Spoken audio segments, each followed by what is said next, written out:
Oh Lord, she about to do her mayor's report. We gonna sit through it. Cause ain't no stopping us now, nigga. Let's go. They want to hear from their leader, their mayor.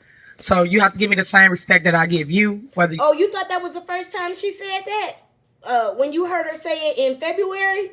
Oh no. She been saying that for a long time. you like me or not. I still respect the seat, and you guys sit in a seat that I sat in for 8 years, and that's trustee. Your jobs, as I always comment, thank you everybody for your. So it's gotta be from her. But it's gotta be done. All right, thank you. All right, that ends public comment. Thank you everybody for your comments. If you would like, stay after, and the department heads can address any issues that you may have. Let's start with mayor's report. So you guys know that the last board meeting that the board of trustees walked out as though I was giving my mayor's report. Half of the time, people in communities, they want to hear from their leader, their mayor. So you have to give me the same respect that I give you, whether you like me or not. I still respect the seat, and you guys sit in a seat that I sat in for 8 years, and that's trustee. Your jobs, as I always tell y'all, is to legislate. You guys do not run a day-to-day operation, and you need to stop trying to.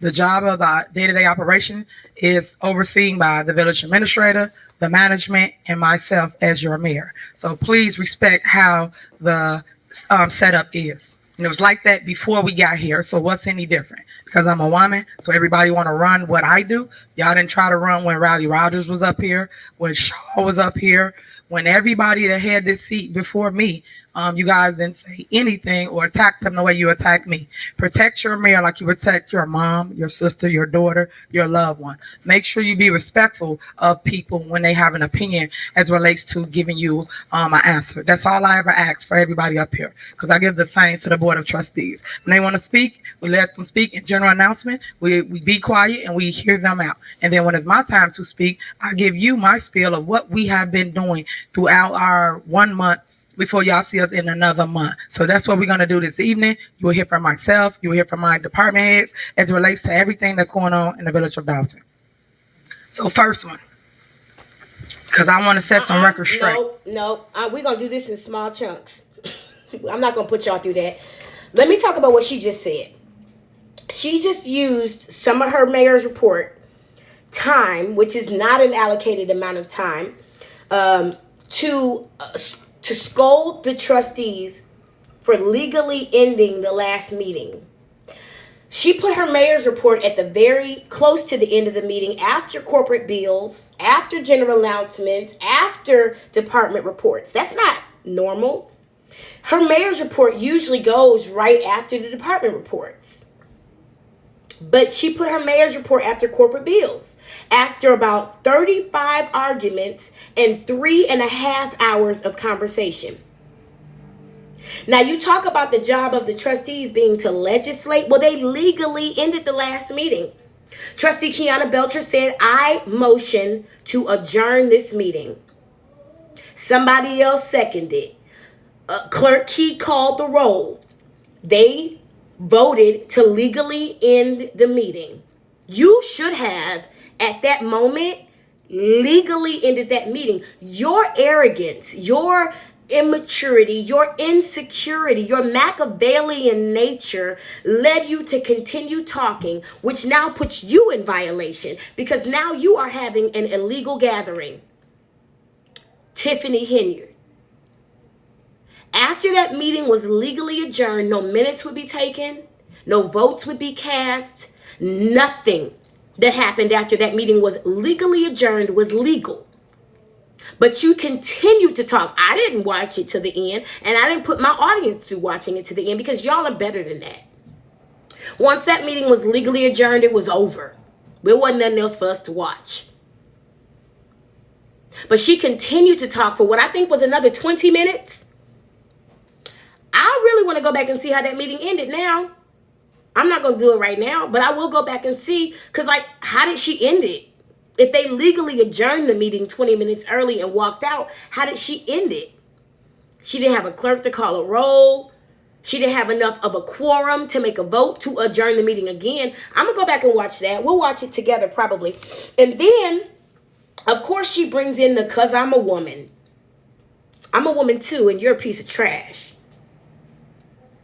She said, protect your mayor like you would your mom, your sister, blah, blah, blah. If that's not abusive language, I don't know what is. If that's not brainwashing, I don't know what is. Protect your mayor like you would your mom. Bitch, you not my mama. And if my mama was acting like you, we'd have conversation too. And have. I held my mama accountable to her narcissistic behavior on her deathbed. Would not raise a fucking finger till she made it right with me and apologized. Because I refused to leave my happy life to help my mama and she be abusive toward me. Hell motherfucking no. You gotta make it right. You ain't gonna be cussing me out and beating on me and disrespecting me, and I gotta help you on your deathbed. So I held my mother accountable. Now my daddy, not so much. I let him abuse me to the day he died.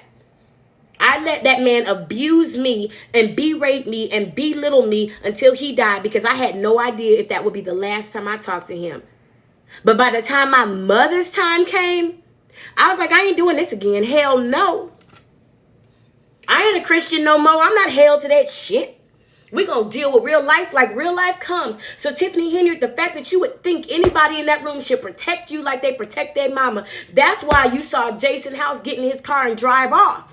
When that nigga came out the bushes. The bushes. You ain't his mama. You ain't his sister. You have disrespected every single person on this board in one meeting. And you think these people are going to protect you? Are you serious? Bitch, you crazy.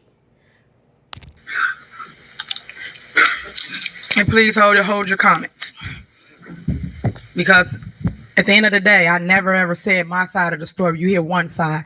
And I wish people would stop listening to one side, get both sides. If anybody was taught the right way, is hear all the information, then make judgment of things that you might hear that goes on. So to the right, we're going to put on the screen, and it will be the video as it relates to fake news. And yes, I said it. Trustee as thieves, you lost your seat. It is fake news as it relates to things that you guys hear in the media. It's a shame that y'all see one station that comes here in our village and go rapid on your mayor, and the trustees stand back and watch them do it. It's a shame that Trustee Norwood, Trustee Kiana Belcher, Trustee Tammy Brown, and Trustee Jason House will go and stand before the media and be so negative as it relates to anything that's going on in our city. I have stated for the record, and I've stated several times, if you guys have a problem, an issue, ring my phone. I get my phone number out all the time to everybody. I'm going to give it out again just in case you guys don't have it.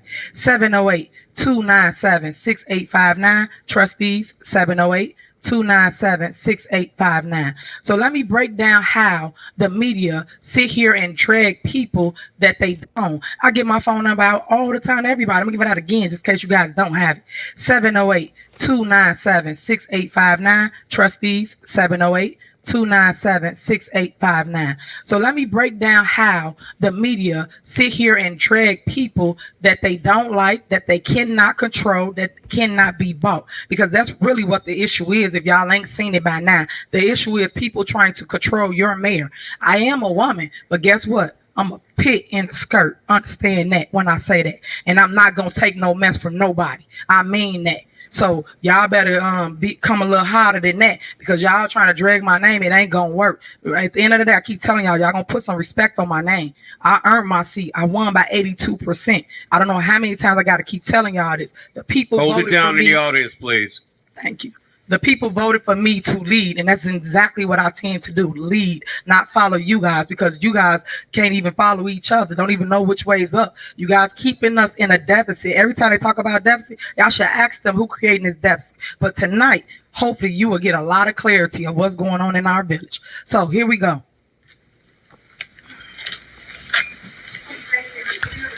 All right, let me talk about what she just said before she starts her video. Now, she talked about the fake news. Now, it's interesting to me because I came up in a time when the word fake news wasn't a thing. We called it false reports. You know, that's what you call it. The first person we ever really heard talk about fake news was Donald Trump. And that's who Trustee Edward Steve mentioned. There's no S at the end of his name. Please put some respect on his name. He mentioned Donald Trump. So the fact that you, a liar, a corrupt politician, a thief, are quoting Donald Trump, are you also going around grabbing women by the pussy? Well, we know about that.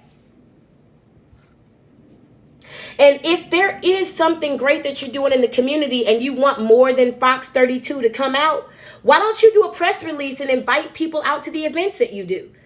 I mean, I've lived in several cities and worked with several organizations. When we have something, we make sure the press is aware so that they can be there to video and ask questions and make a story. You could even, I mean, you spending money, you wasting money. Go ahead and have the radio station do an afternoon drive at one of your events. Have a news station come in. You'd have to pay them, but only like $300 or $400, whatever an hour of advertising at that time would normally cost. When I was selling advertising, afternoon, I could do 2 hours at your location and highlight your event. I've done it several times. I think my radio station charged about $1,200 for that. It makes sense. It makes sense. If you want people there, invite them. You think that WGN is going to come to your Christmas giveaway because you're having it?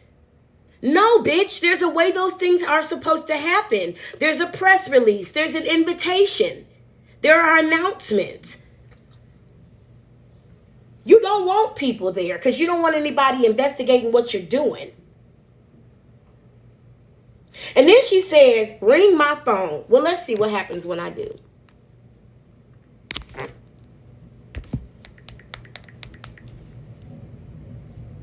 She said her number was 708-297-6859. Let's see what happens when I ring her phone. Oh, there goes my favorite dog.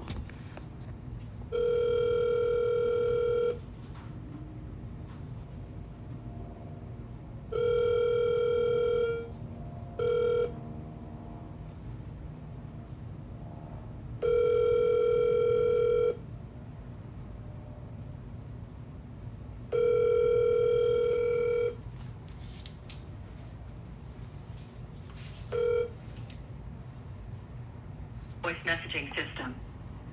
708-297-6859 is not available.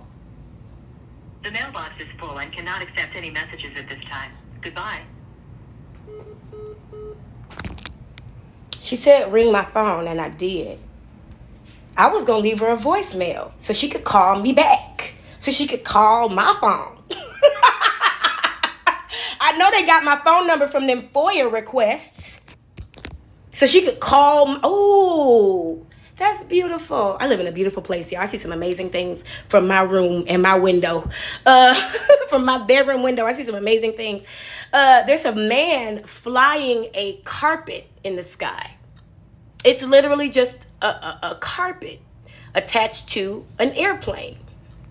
I live in a crazy place. But anyway, she said call my phone. I did. I called you, Tiffany. I reached out to you. You said if I have any questions, not to put a news story out there without talking to you first. I just called your phone. And your voicemail is full. I just called your phone. And your voicemail is full. You didn't decline my call. I'm an old girlfriend from way back, so I know the difference. You let that bitch ring. You let it ring and go to voicemail. How come you didn't answer your phone, Tiffany? And why is your voicemail full? I can't even leave a message so that you could call my phone? Damn, you are a coward. Oh, you a coward. Most folks that don't answer their phone on the weekend is because their college team lost today. It ain't because you have been accused of covering up a rapist. She said she's a pit bull in a skirt. Have you ever raised a pit bull? I had this pit bull named Kayla Marie Green. That's my girl. She died because she was homesick. We had to put her in a kennel for a couple weeks and she got homesick and she died. Poor thing. They are very attached. Pit bulls have an unusual attachment to their owner, to their master. It's really, really weird. They'll kill anybody but their master, but their owner. And my pit bull, she was kind of illogical. She hated anybody I loved. She would literally, now she never would attack my cat because dogs aren't stupid. You don't see dogs attack cats. They know better. But my other dog, who was bigger than her, but much nicer, he was a Labrador Doberman. He had a much better disposition. If I was petting my other dog, Miles Davis, Kayla would attack him. And I would have to get with Kayla and be like, we don't do that, Kayla. We do not attack dogs for whatever reason. I'm going to tell you something else Kayla used to do. When I used to have to take Kayla to the park when she was a little bitty puppy because I knew raising a pit that they have a weird attachment to their master. So when I got Kayla at 8 weeks old, I started taking her to the dog park so that she would see me play with other dogs, so that she could play with other dogs, so she didn't get weird like we see Tiffany Henyard. Territorial, illogical, aggressive, narcissistic, selfish, deceitful. Pit bulls are a little retarded. Kayla would do this thing where if I was at the park talking to somebody, Kayla would go and fuck with the biggest dog. Now, mind you, Kayla was a baby when I got her. She was 8 weeks old when I got her, but she was a pit bull in the brain, just like Tiffany Henyard. She was a pit bull in the brain. So in her mind, she was already a big, strong dog. Undeveloped. She was undeveloped. She was only 8 weeks old when I got her. She was undeveloped. She had no experience to go with her confidence, to go with her charisma. But she would go and we'd be at the park and Kayla Marie would find the biggest dog and fuck with it. And keep fucking with that dog and keep fucking with that dog until that dog would be mad and try to attack her. And then Kayla would run to the dog's owner. Somehow she always knew who that was. Because Kayla was a watcher. She was very smart. She would run to the dog's owner and run at their feet and cower down like something was wrong. And after a while, I had to start telling those owners, please don't protect Kayla. Kayla was just fucking with your dog. And now she mad because the dog has retaliated. So she's running to you. So you get mad at your dog. Kayla is messy. Okay? And Kayla's not big enough to handle the fight that she started. Okay? So one of these times you're going to have to let your dog check Kayla so that Kayla can shut this bullshit down. I've raised a pit bull. I know that they are retarded. I know that they are power hungry. I know that a pit bull will bite you thinking they playing with you and really hurt you. I also know that pit bulls don't have any strategy. They have no strategy. And I think about 20% of the pit bulls on the street right now are sincerely inbred. Severely and sincerely inbred. And then she goes on to talk about leading. Well, what she doesn't understand is the board has leadership responsibilities as well. They are the legislative body of the village. Their job is to create laws. Matter of fact, it was a board that voted to end that meeting that day. They legally ended the meeting. And you decided to continue to talk. And then this is the very first time in the history of her tenure that we actually see her use the word deficit. This is the first time, and this is why I watch these meetings from the beginning to the end, if I can stand it. Because here at the beginning of her mayor's report, the second introduction to her mayor's report, she finally uses the word deficit. She said, this is October 2nd, 2023. She said on June 5th, there was no deficit. She said in July, there was no deficit. She said in August, even though they were paying bills and making Pookie and Ray Ray payment arrangements, there was no deficit. And last month in September, she says there's some bills. Tanjanique says there's some backlog. But here is the very first time that she actually acknowledged the deficit. And what she say? Who created the deficit? Bitch, you. Okay, you have to turn it up, James. Was that James or Tino?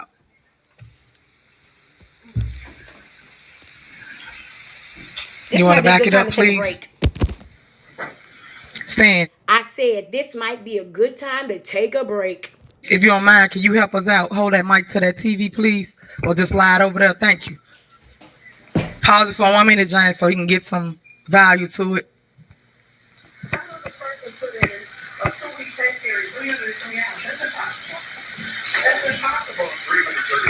Test. Okay, pause it for 1 minute.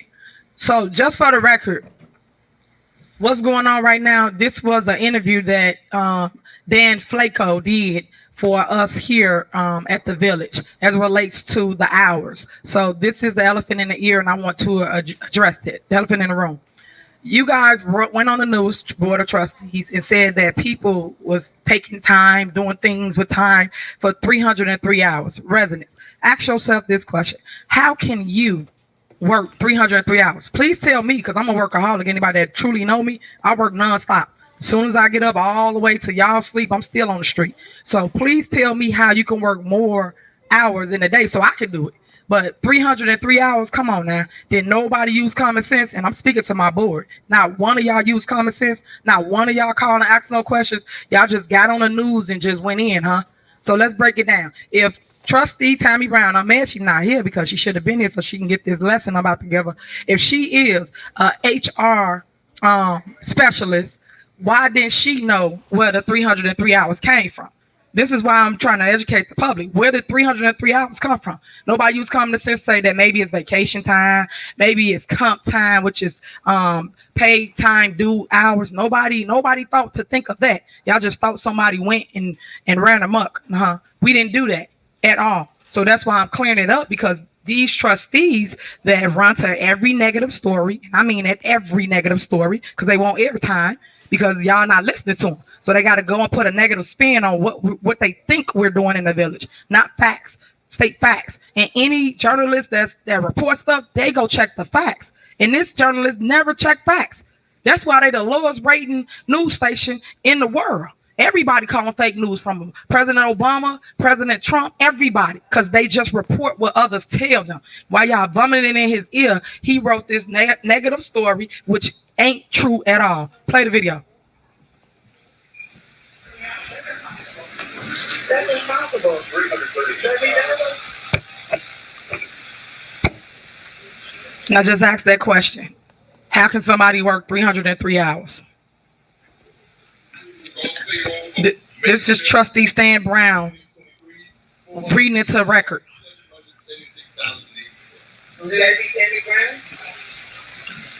Pause the video. On that board meeting, it was on May 5th, 2023. It was for the pay period of 4/16 through 4/30. So anybody want to FOIA and do the real research like you should have done before you made the story. They voted, this board right here, entire board, voted to pay out the entire payroll for that day. So how they sitting here saying they don't know? Obviously, y'all didn't read your package, but y'all got the same information that we gave to everybody else. But y'all voted to pay this individual and then anybody else they payroll. Didn't ask no questions, didn't have no discussion, didn't do anything. But y'all ran to the media and tried to spin the narrative as though we was doing something wrong. So play the video.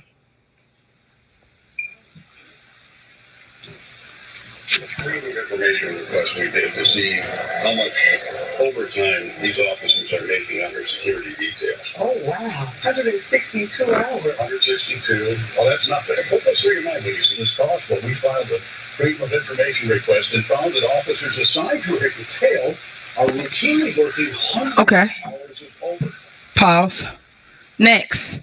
Y'all say that these individuals work on my detail.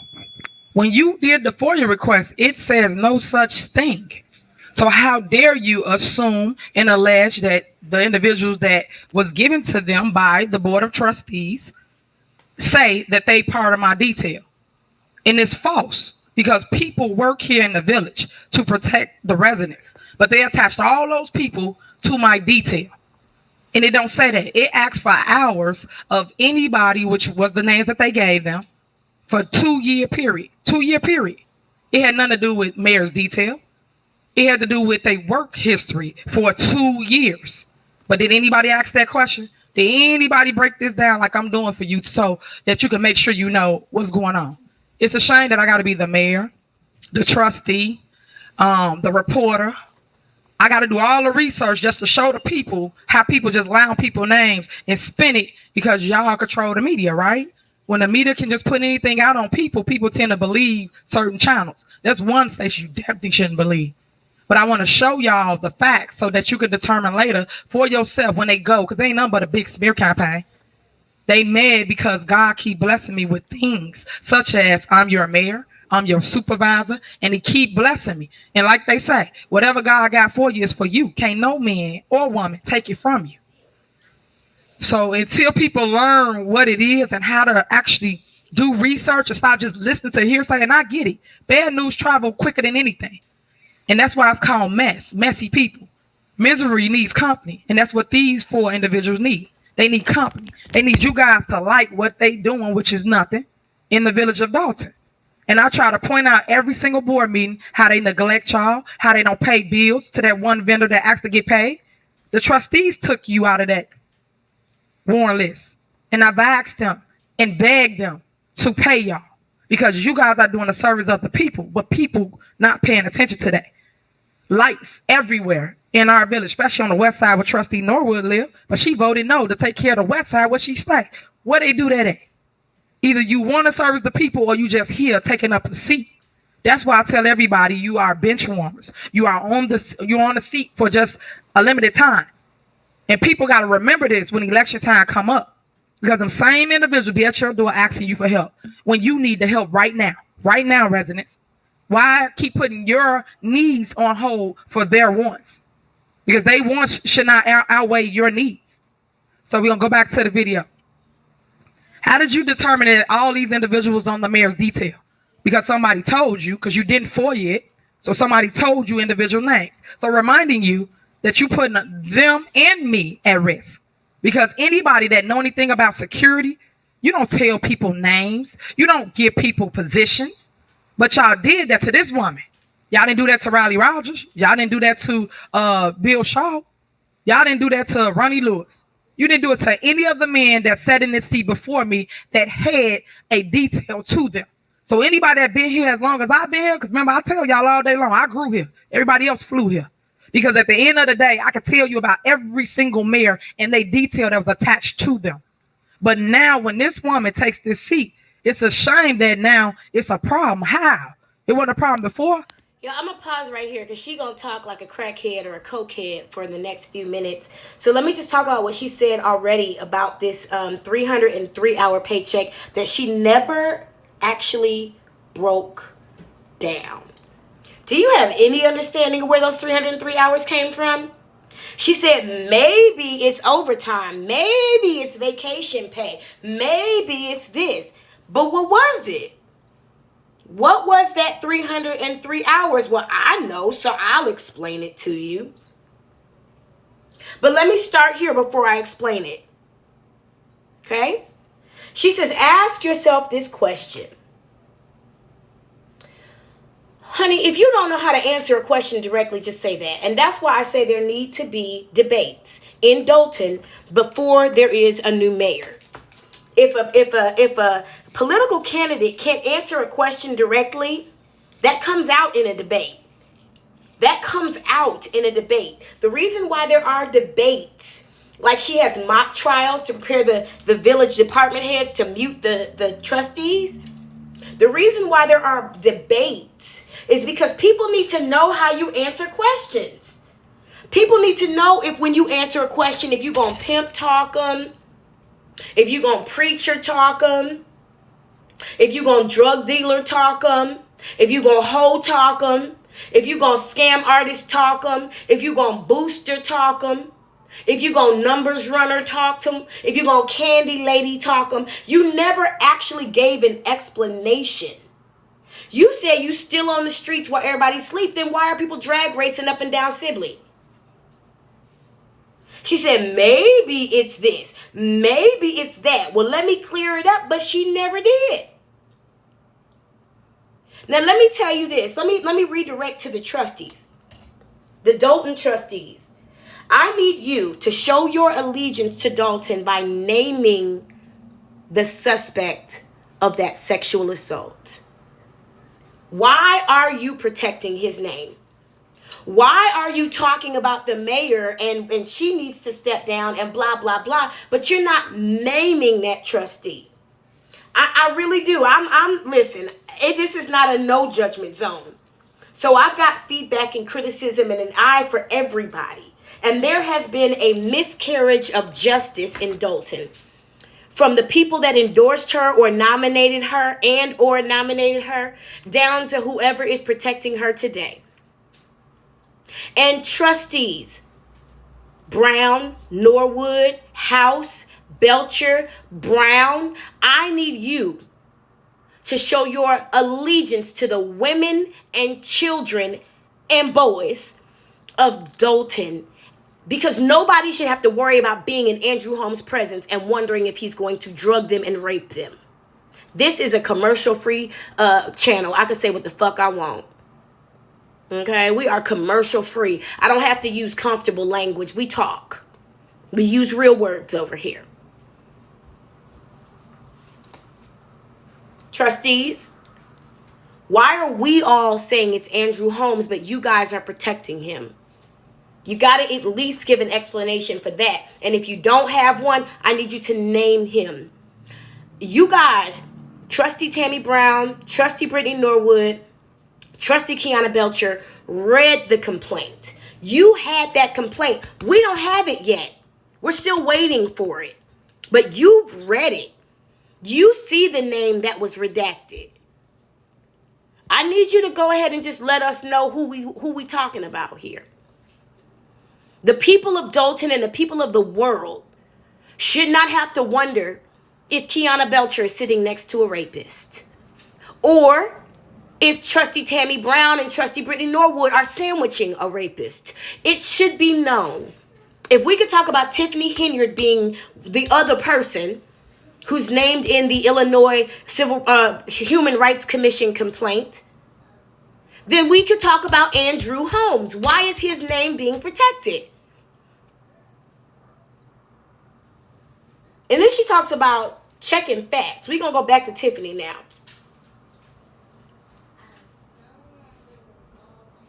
She said, fake news. Well, Dame Placco didn't report that you were arrested yesterday or that Andrew Holmes was arrested. So if he's in the business of fake news, why didn't he support that? Because it wasn't true. Because you planted that story with the poor lady, Sister Do Good, at the Southland Journal. Now you're going to talk about suing her. Bitch, please. And that's what she chose to answer to? A paycheck? I'm explaining to y'all where them 303 hours came from in just a moment. But of all the accusations, you're talking about at that point maybe a $2.6, almost $3 million deficit.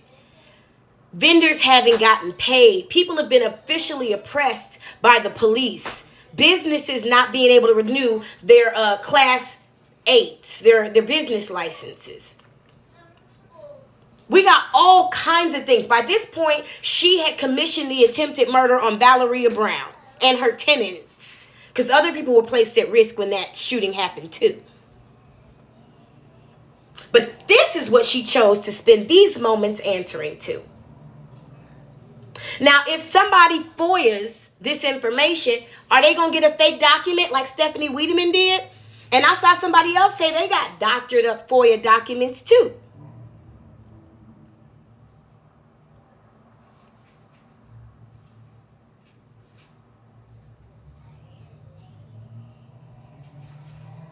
I'm trying to read my handwriting. It sounds to me like, we're talking about different things like the payment arrangements, falsified documents, promises to do a background check. Now, you're blaming the board for not knowing that they voted for this to be paid when you slipped it in.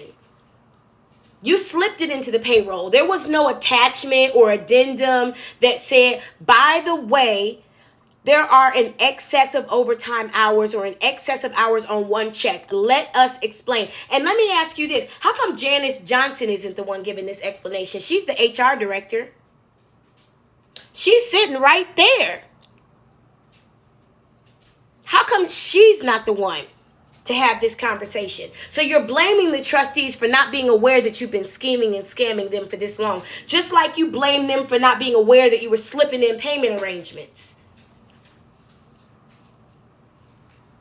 Just like, they said Keith Freeman was okay to come on as long as there was a background check done at some point. That hasn't happened yet. That's their fault too? So let me break down those 303 hours for her. Because she never did. She just went on and started talking about something else. Because that's what they do. What if it's this? What if it's this? Well, you never even thought. What could it be?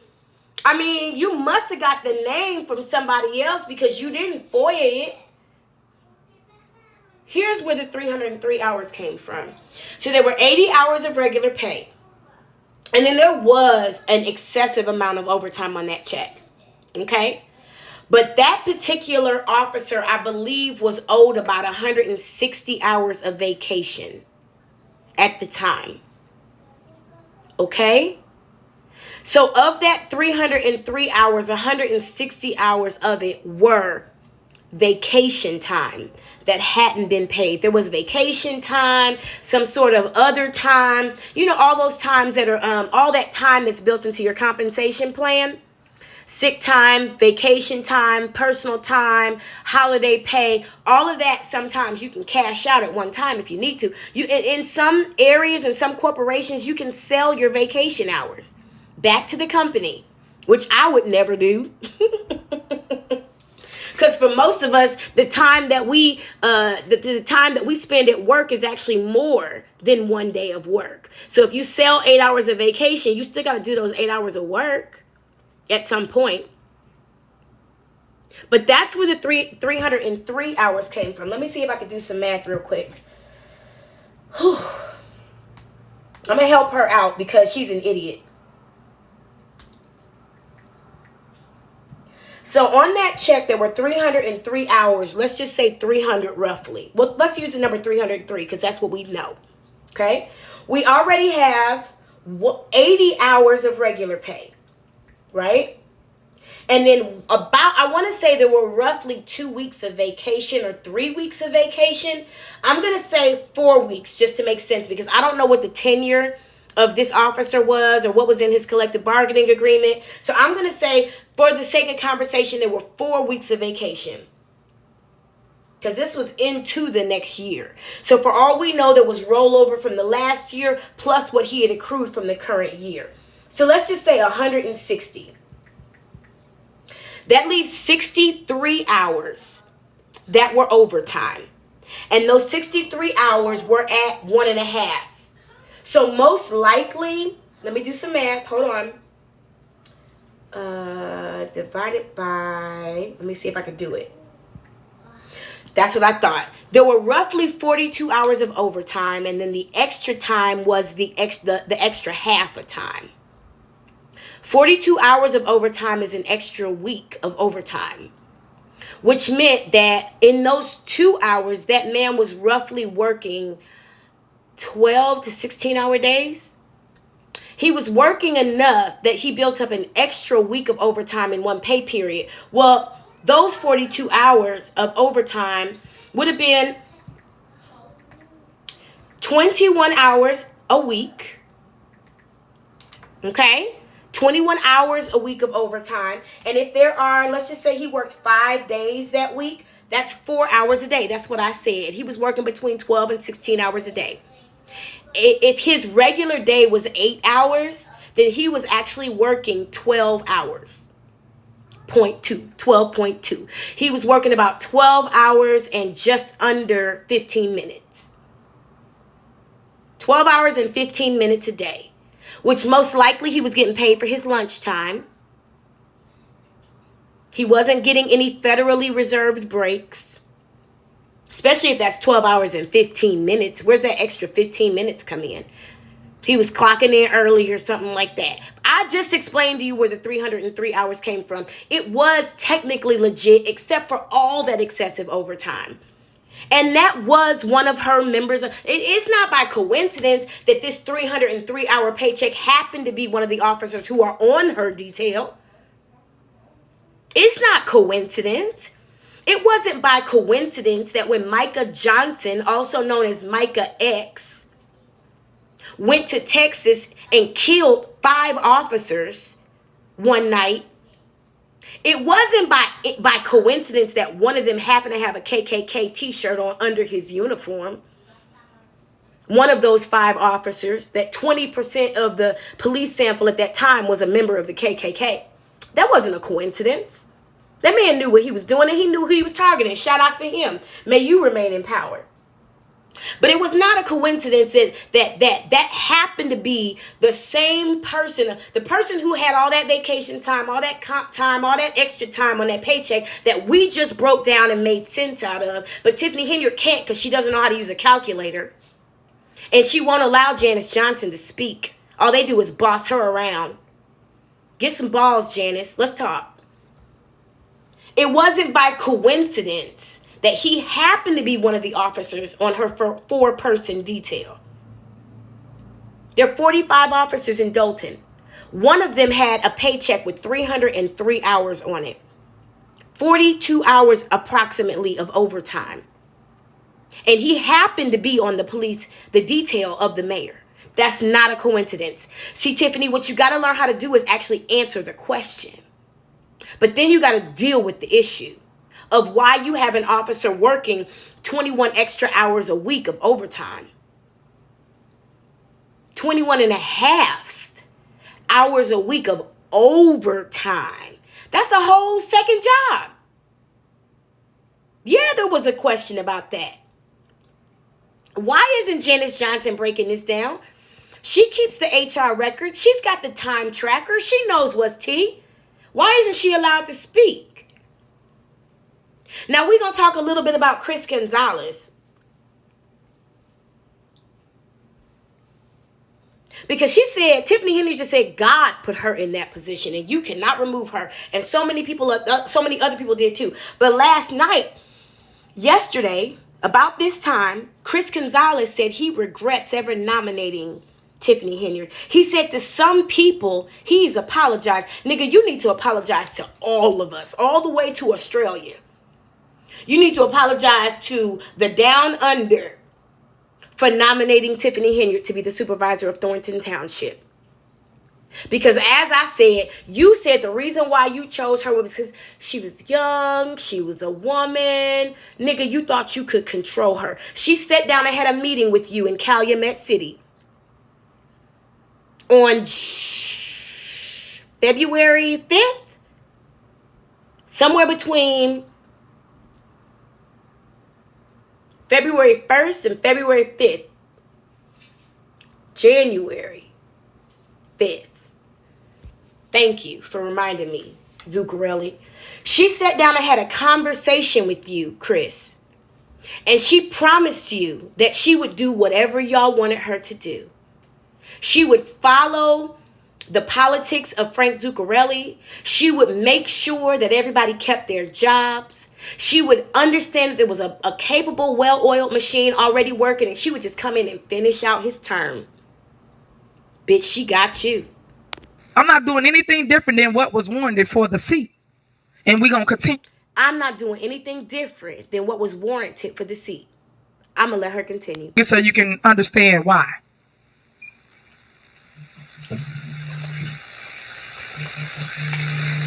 I don't want to watch this video, y'all. I really don't.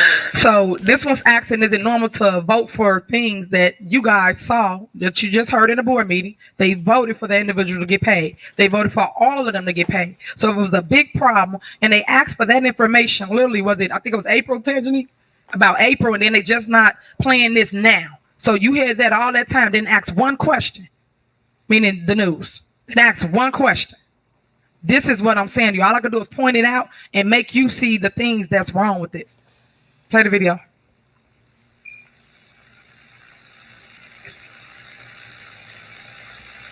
And I'm going to show you now how we send everything to every single trustee here.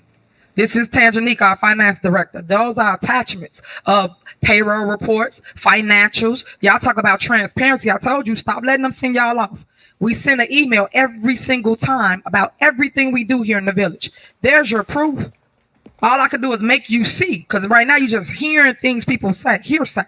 Should never judge a person off of hearsay. Come and see for yourself, because we send them what they need for board meetings to make votes, right? So if you got questions, if you're really reading all this information, you will ask your questions before a board meeting, and you will make sure that you can define why you're voting the way you're voting. But that's your proof. They had the payroll reports that they sat here and got on TV to my, oh my God, it's not true. No, y'all knew about it. Play the video.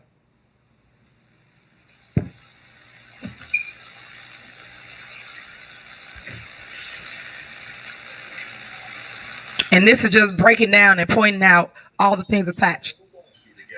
Saying she's not justified the need for security. Pause. Detail has not yet been settled. Pause. Now, you just saw a clip, and I ain't had no press conference about no trustees. That was the Park District. Why is that clip inserted here talking about Dalton business as it relates to this board? So that's number one. Number two, he said that the lawsuit has not yet been settled. Come on, man. Come on, Flaco. You know better than that. If you're a true investigative journalist, you would have did your research. It's a shame that I got to sit here and do his job for him because he's trying to drag me. So I got to make sure I put the facts out. Here we go. And y'all make sure y'all get this to anybody in the audience that want it. Special details. The board sue for every little thing. It's like kids up here.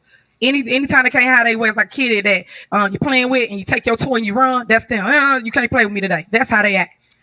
So this the lawsuit, just so you're aware of what's going on. This is the lawsuit that the Board of Trustees, except for Trustee Stan Brown and Trustee Andrew Holmes.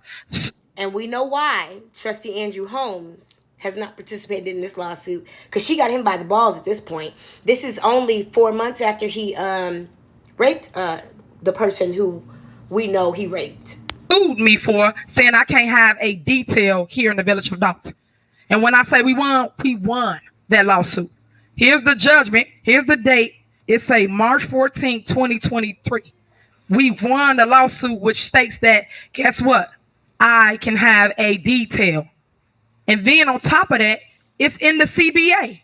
Yeah, for those that don't know what that is, collective bargaining agreement. That's the police contract.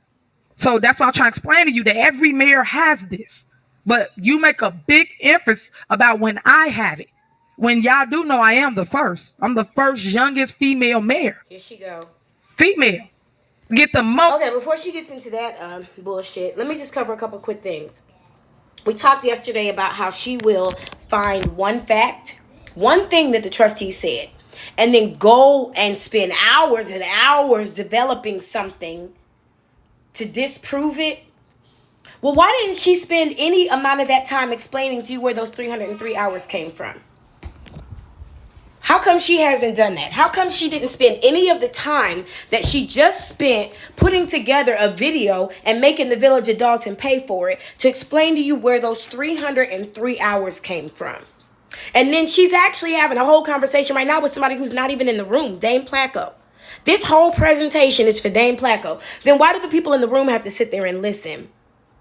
And I told you yesterday that, you know, her and Tanginik probably have some fake documents, some fake paper trail that they've showed a judge to get out of a legal lawsuit.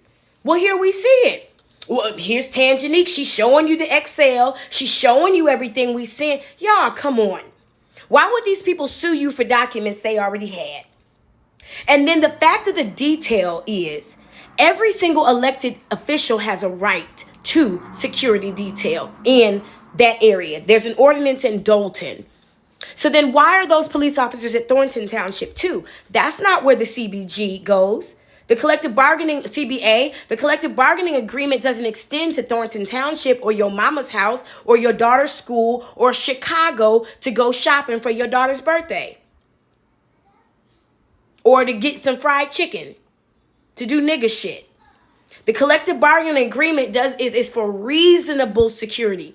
The mayors that you mentioned before didn't have 4 people in their security detail racking up 21 and a half hours a week.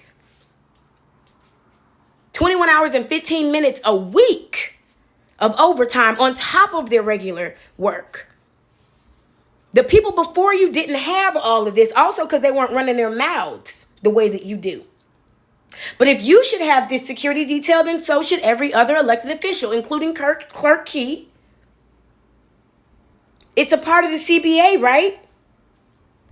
Attacks. Because people want to control me. If y'all ain't saw that yet. And you cannot and will not. So I fight back. That's what this is all about. It's a power play. It's a money grab. Play the video. Wait a minute. I can't let that go. 2 things she said. She said, people want to control me, so I fight back. We talked about that pit bull that she said she was earlier in this meeting. And then she said it's a money grab. Isn't that curious? It's a money grab. Who's getting money? What? Huh? Honey, you kind of confessing right now because the only person with access to all the money is you. I mean, who's getting money? Who getting the Arab money? I want to know. Because if you say it's a money grab and you say it's the trustees, where's even the suspicion that they're getting money, that they're grabbing money? Ooh, you stupid. You aren't very smart. You just said a whole lot by saying it's a money grab. Who's grabbing the money, though? That's fact number 1. So when y'all want to talk mess, get the facts right. Put this on y'all little hate groups. This right here, facts. That's not a fact. She just held up a piece of paper with some yellow highlights like she did when she said she had proof that they cut off the credit cards. And they still haven't received that document to prove that they cut off the credit cards. Come to find out, it's another one too. The Amex for Lacey. He gonna be buying some lace front wigs. And that's right there saying exactly what I just said. It's been dismissed. You cannot remove my detail from me. And there's the date, there's the stamp, there's the judge. You guys have that now. Medina's passing that. Well, she said she won the lawsuit, but it was dismissed. So how is that the same? Because it's not. I'll take collective bargaining agreement. That's what I just said. So now if you go look in the CBA, collective bargaining agreement, which was approved by this board on May 2nd, 2022, it addressed paid out time, which is the comp time that you saw that individual, because they only pointed out 1 police officer. It's a ton of officers that do that, but they pointed out 1. And then protective details. So it's fun to explain all that. Play the video. It's fun to explain all of that. This one says, does it say paid out, Stan? I think it say paid out. Paid out. Okay, paid time due hours. So it addresses this in the CBA. So when that individual turned in their money, their time to get paid out for, it was the end of our fiscal year, our quarter. Yeah, Village of Dalton fiscal year quarter. So they had to put in a time before they lose it. Anybody that work in corporate America and things like that, you understand what I'm saying. So that's what that's for, and it's in their contract. So no one did nothing illegal. No one did nothing wrong. I wanted to just point it out to the people so you will know how to go fact check stuff when people just telling you stuff. That's number 1. You playing the video? I want to talk about that. So that fact number 1. She still hasn't told you where them 303 hours came from, but I did. I just guessed and made sense out of it. I'm really good with numbers. I'm not anybody's mayor, but I am really good with numbers. I have experience as a manager who schedules, who pays payroll, who approves payroll. I know what hours should look like. I know about rollover of comp time, and I know about compensation packages and how all that works. But she's the mayor, and she hasn't explained anything. She just made a blanket statement. That's where them hours came from. No, honey, that's not. Because on that paycheck, there's still about 40 hours of overtime that needs to be discussed. 40 hours of overtime that needs to be discussed. And she said a ton of officers do that. Honey, that one officer was the only one with that many hours during that pay period, and he happened to be on your detail. And let's talk about something, Tiffany Henyard. We're going to talk about a word, okay? I'm going to get into my English teacher bag for you real quick. I generally teach people who are learning English as their second language or as a foreign language.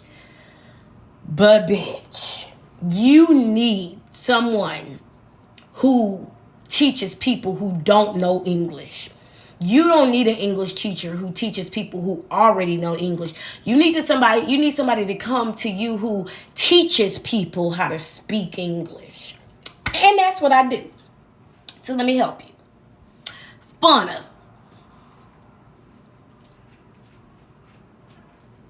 I went to college in Jackson, Mississippi. Funna is a word I became very familiar with. Funna. Now, although this is Dolton, Illinois, I'm not sure it's part of the local dialect to say fauna. But I can guarantee you, if you're not standing outside waiting for the ice cream truck to come by and you're sitting in a mayoral seat, you shouldn't be saying fauna. You say it way too much, bitch. You got to get this right. Now, we going step by step, okay? You got allegations down to allegations. You're getting better. We can tell that you're receiving our feedback. So let me give you this one. Fauna, finna, fintu. Don't ever say those words again. Not when you sit in that seat. Not when you wear that name badge. Not when you wear those wigs. Not when you pay that much for a stylist and PR. Not when you say you were summa cum laude, but you can't even pronounce it. Cum laude. Don't you ever again say funna. And I bet not hear you say finna. And I bet not hear you say fintu. Now here are your options. Going to. Getting ready to. It will. Let's practice. This is going to show you what I'm talking about. These documents are getting ready to demonstrate what I'm explaining. It will show you. Okay, honey? These are 1-syllable, 2-syllable words that you could just incorporate into your vocabulary to make you sound a whole lot smarter. Because I guarantee you, when you sit and talk to people, they think you're dumb. Have you ever, Tiffany, let's talk. Woman to you. Okay? Let's talk woman to you. Have you ever watched these videos and watched Mike Delgado's face when you speak? He thinks you are an idiot, honey. You know why Mike Delgado whispered over to you and said, good job after you read that veto? Or after you read the motion to end the contract with Bert Odelson? One reason why he leaned over to you and said good job was because he does want to get Bert Odelson out too. But the other reason why was because you read much better than normal, honey. Baby, Michael Delgado does not think you're an intelligent person. Okay? If you ever go back, Tiffany, and you watch your videos and you watch how he looks when you speak, baby, he be giggling at you on the inside. I ain't even gonna hold you. Baby, him and Tiffany think you are some of the dumbest shit they have ever encountered. They think that you are just a plain village idiot. A small town, country bumpkin, should have never been in this seat. Idiot. And the only reason they continue to work with you is because you both have so many secrets on each other. That even though they're not getting paid, if they ended this relationship, they know you. You're illogical. You're irreverent. You would lash out. And it would be bad for their business. They're a little smarter than you. They know how to pick their battles. But honey, Mike Delgado thinks you are stupid. He thinks you can't read, bitch. He be laughing in his head when you be sitting there with your finger reading basic words. He be cracking up when Stan Brown be reading numbers too. Baby, they see right there. They think you are a dumbass. Ask him one day. Ask him. Sit down with Mike Delgado and say, Attorney Delgado, do you think I'm dumb? And watch what happens. Next one.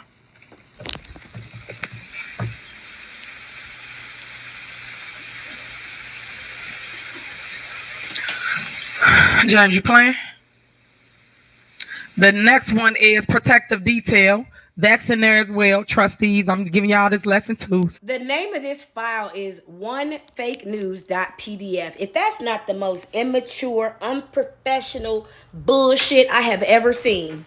Y'all act like y'all didn't know. All of this is in the things that they voted for.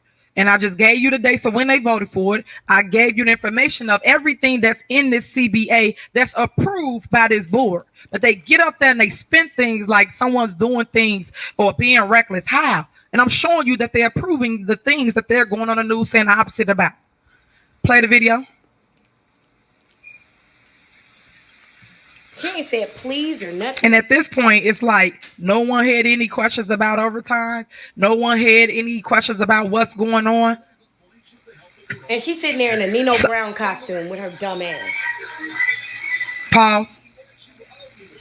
Pause. So that little snippet right there, they took that and spin it. So I'm going to show you the whole video of what I was saying before I basically said what I just said, which is I was singing the Rihanna song. I played that part for the residents. So go play the video and it's going to explain why I said what I said, but they had to make it like I said, residents, pay me what you owe me. That's not what I said. Because one thing they told me to let you know, from my attorney to the guy that you got voted for, the Polar Concrete, police station, village hall, firehouse, sidewalk, and then how dare you not pay him? We owe that man almost $1 million. Can you talk about that? I am going to talk about this speech, but I want to mention one thing. You hear her naming off all these places where the concrete was poured. The police station, the firehouse. She never mentioned the ice skating rink or the roller skating rink. But those were places where the concrete was also poured. And $850 is outstanding for that. She didn't mention the ice skating rink, though. She didn't mention the roller skating rink, though. Why not? That's the same concrete guy. See what I'm saying? She's deceptive. But you won't do what's right, none of y'all. But I'm going to tell you this. No, leave you with this. DJ, what they tell me to tell? Every single resident.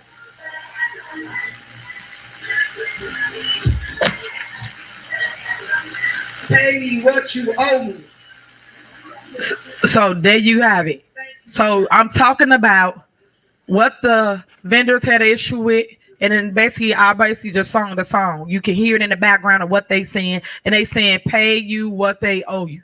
That's it. You owe money, pay them. That vendor just got up there and said the exact same thing that I'm saying out of my mouth. You guys see them take out things that's targeted. Why are you targeting only certain vendors? But certain vendors you will pay. Certain vendors you won't pay. Why is that? They did the service, which the residents truly needed, but you won't pay to make them whole. That is the issue that we have before us.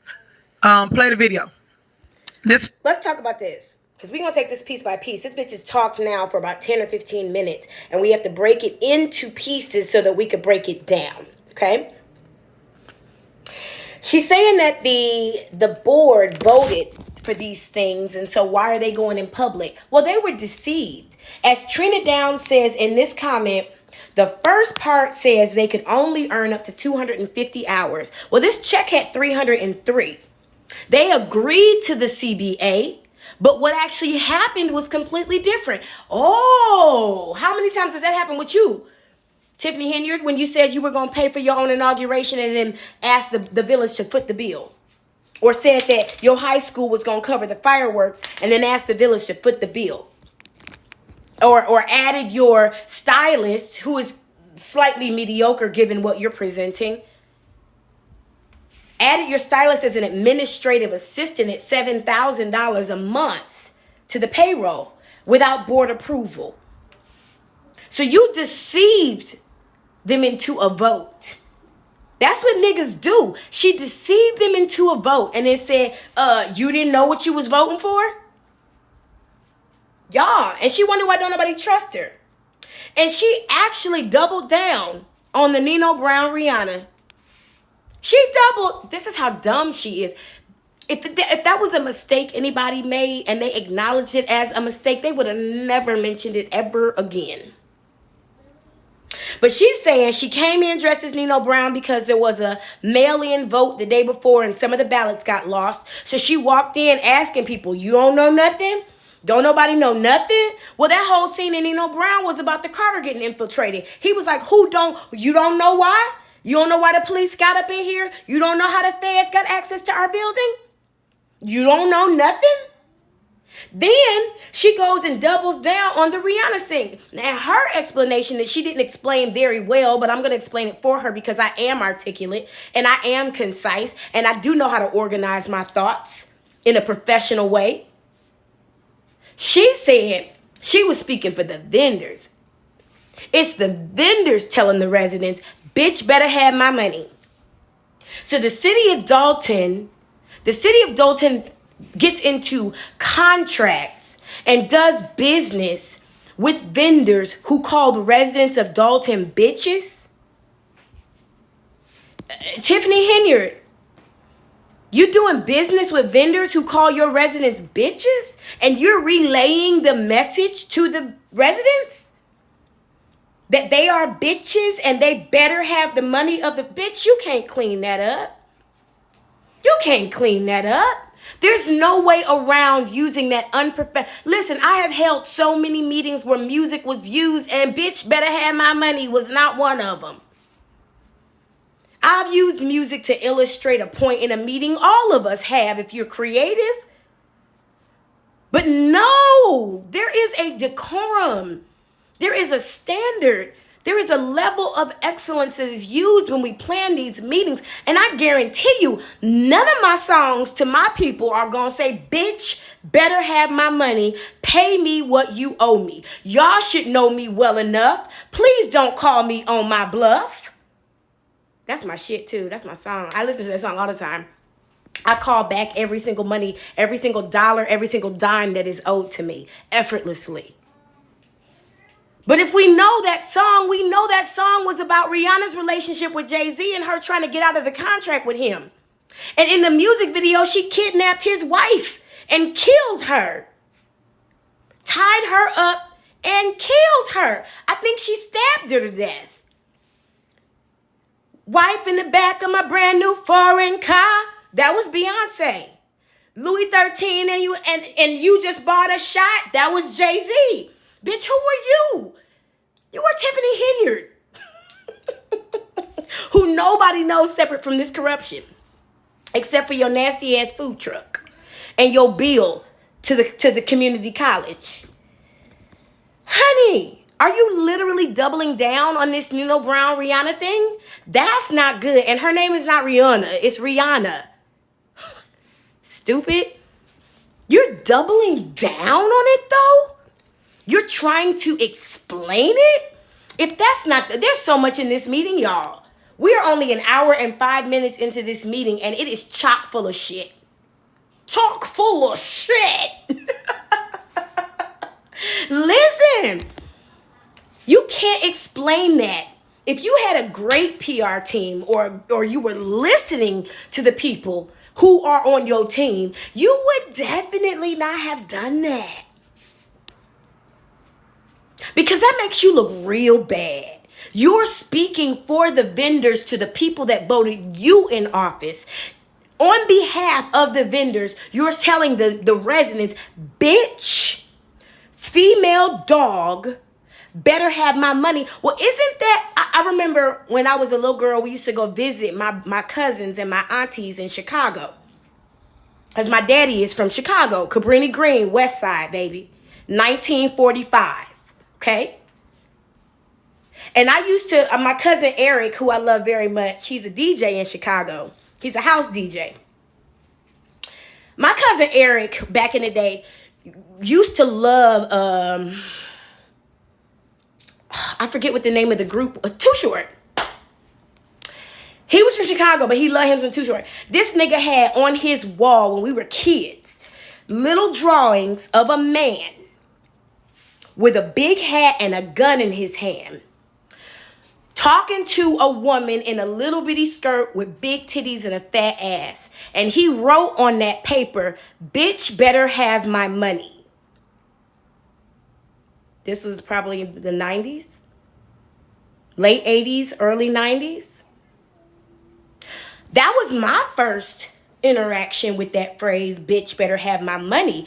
My cousin said the music that he listened to, that's how the pimps talk to the hoes. They would drive around and make their rounds on the street, because these were low-life pimps. These weren't pimps that had escorts that actually went out and did like out calls and had clients and regulars and stuff like that. These pimps had street hookers, like $40 bitches. And so these pimps would drive around the city collecting their money. And they would go around the city and they'd be like, okay, I'm on my way. Bitch better have my money. Bitch better meet that quota. But this is a song that you chose to use to communicate to the residents of Dalton that the vendors needed to be paid. That the vendors were without their compensation. They had not been recompensed. They had not been remunerated. You say, bitch, better have my money in a Nino Brown out. Honey, you are so low class and disconnected. I've seen your mother. I understand. You haven't been exposed to much when it comes to a higher echelon of life and living. You're probably the smartest, most successful person in your family. And that's not saying much. Let's continue. Trustee House, and how he feel about you residents. 350 hours on influence. After solid independent contractors, We don't know what he's saying. Sorry. Country Lane gazebo, 90,000. That's him taking vendors out.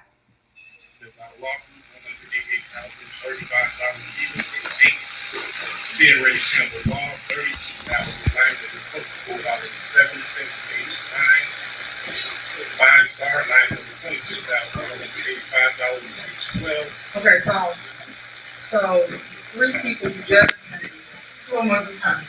One was there not a law firm, which is next to here.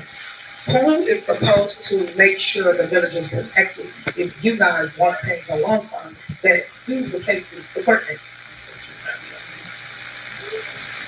See, he said, ain't you happy on Big Meg? But y'all don't pay attention to that little stuff, huh? But they sitting here playing with y'all pockets, playing with residents. Y'all should have a problem with that. So I'm gonna leave you with this, with what I'm gonna talk about that. She said Trustee Jason House was taking vendors out. So she got him on film out of context, taking vendors out. I can almost guarantee you, based on our experience with Trustee Jason House, that before he took these vendors out, he probably said something that wasn't on camera. So I'm gonna take from my own experience what he probably said. There were emails sent that were not responded to concerning those particular vendors and those particular bills and that particular part of the warrant list. There were emails, there were phone calls, there were attempted visits that were not responded to. There probably weren't any receipts or any invoices or bids. There were no RFPs. There probably were other bills that need to be paid too, because at that time, Trustee House was aware that there was a deficit. In April, he had been talking about it in April. And your mayor had been denying it. Well, let me talk to you directly, Tiffany Henyard. You had been denying that there was a deficit at that time. But he was saying we're in a deficit. We don't need to be stacking and racking all these damn bills. This was before you signed that new lease. This was before you went to Vegas. This was before all of that. So he's literally saying like, okay, why are we including all these new bills if we've got old bills we need to pay? We've watched these videos together, but a deceiver is going to bring you things out of context to abuse you.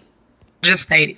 And I hope that cleared up some stuff for everybody that's going around thinking people doing other things and not stating the facts and the truth. Because I'm definitely going to post that and I'm going to send that everywhere. Just like y'all want to go viral on dumb stuff, but not good stuff.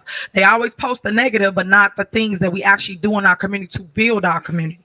I keep telling y'all about my safety. I keep telling y'all about weirdos. I keep trying to explain to you, y'all got to hold it down until I'm done talking. If you don't like it, you can get. Well, let's do this while you telling them to hold it down until you done talking when you've been talking for so fucking long. Let's work on another word, okay? We've worked on ask, answer, February, allegations, going to. Let me add another word to your list to practice. Instead of saying safety, safety. My safety. Take your time. Safety. I'll give you a way to remember you're saying it right.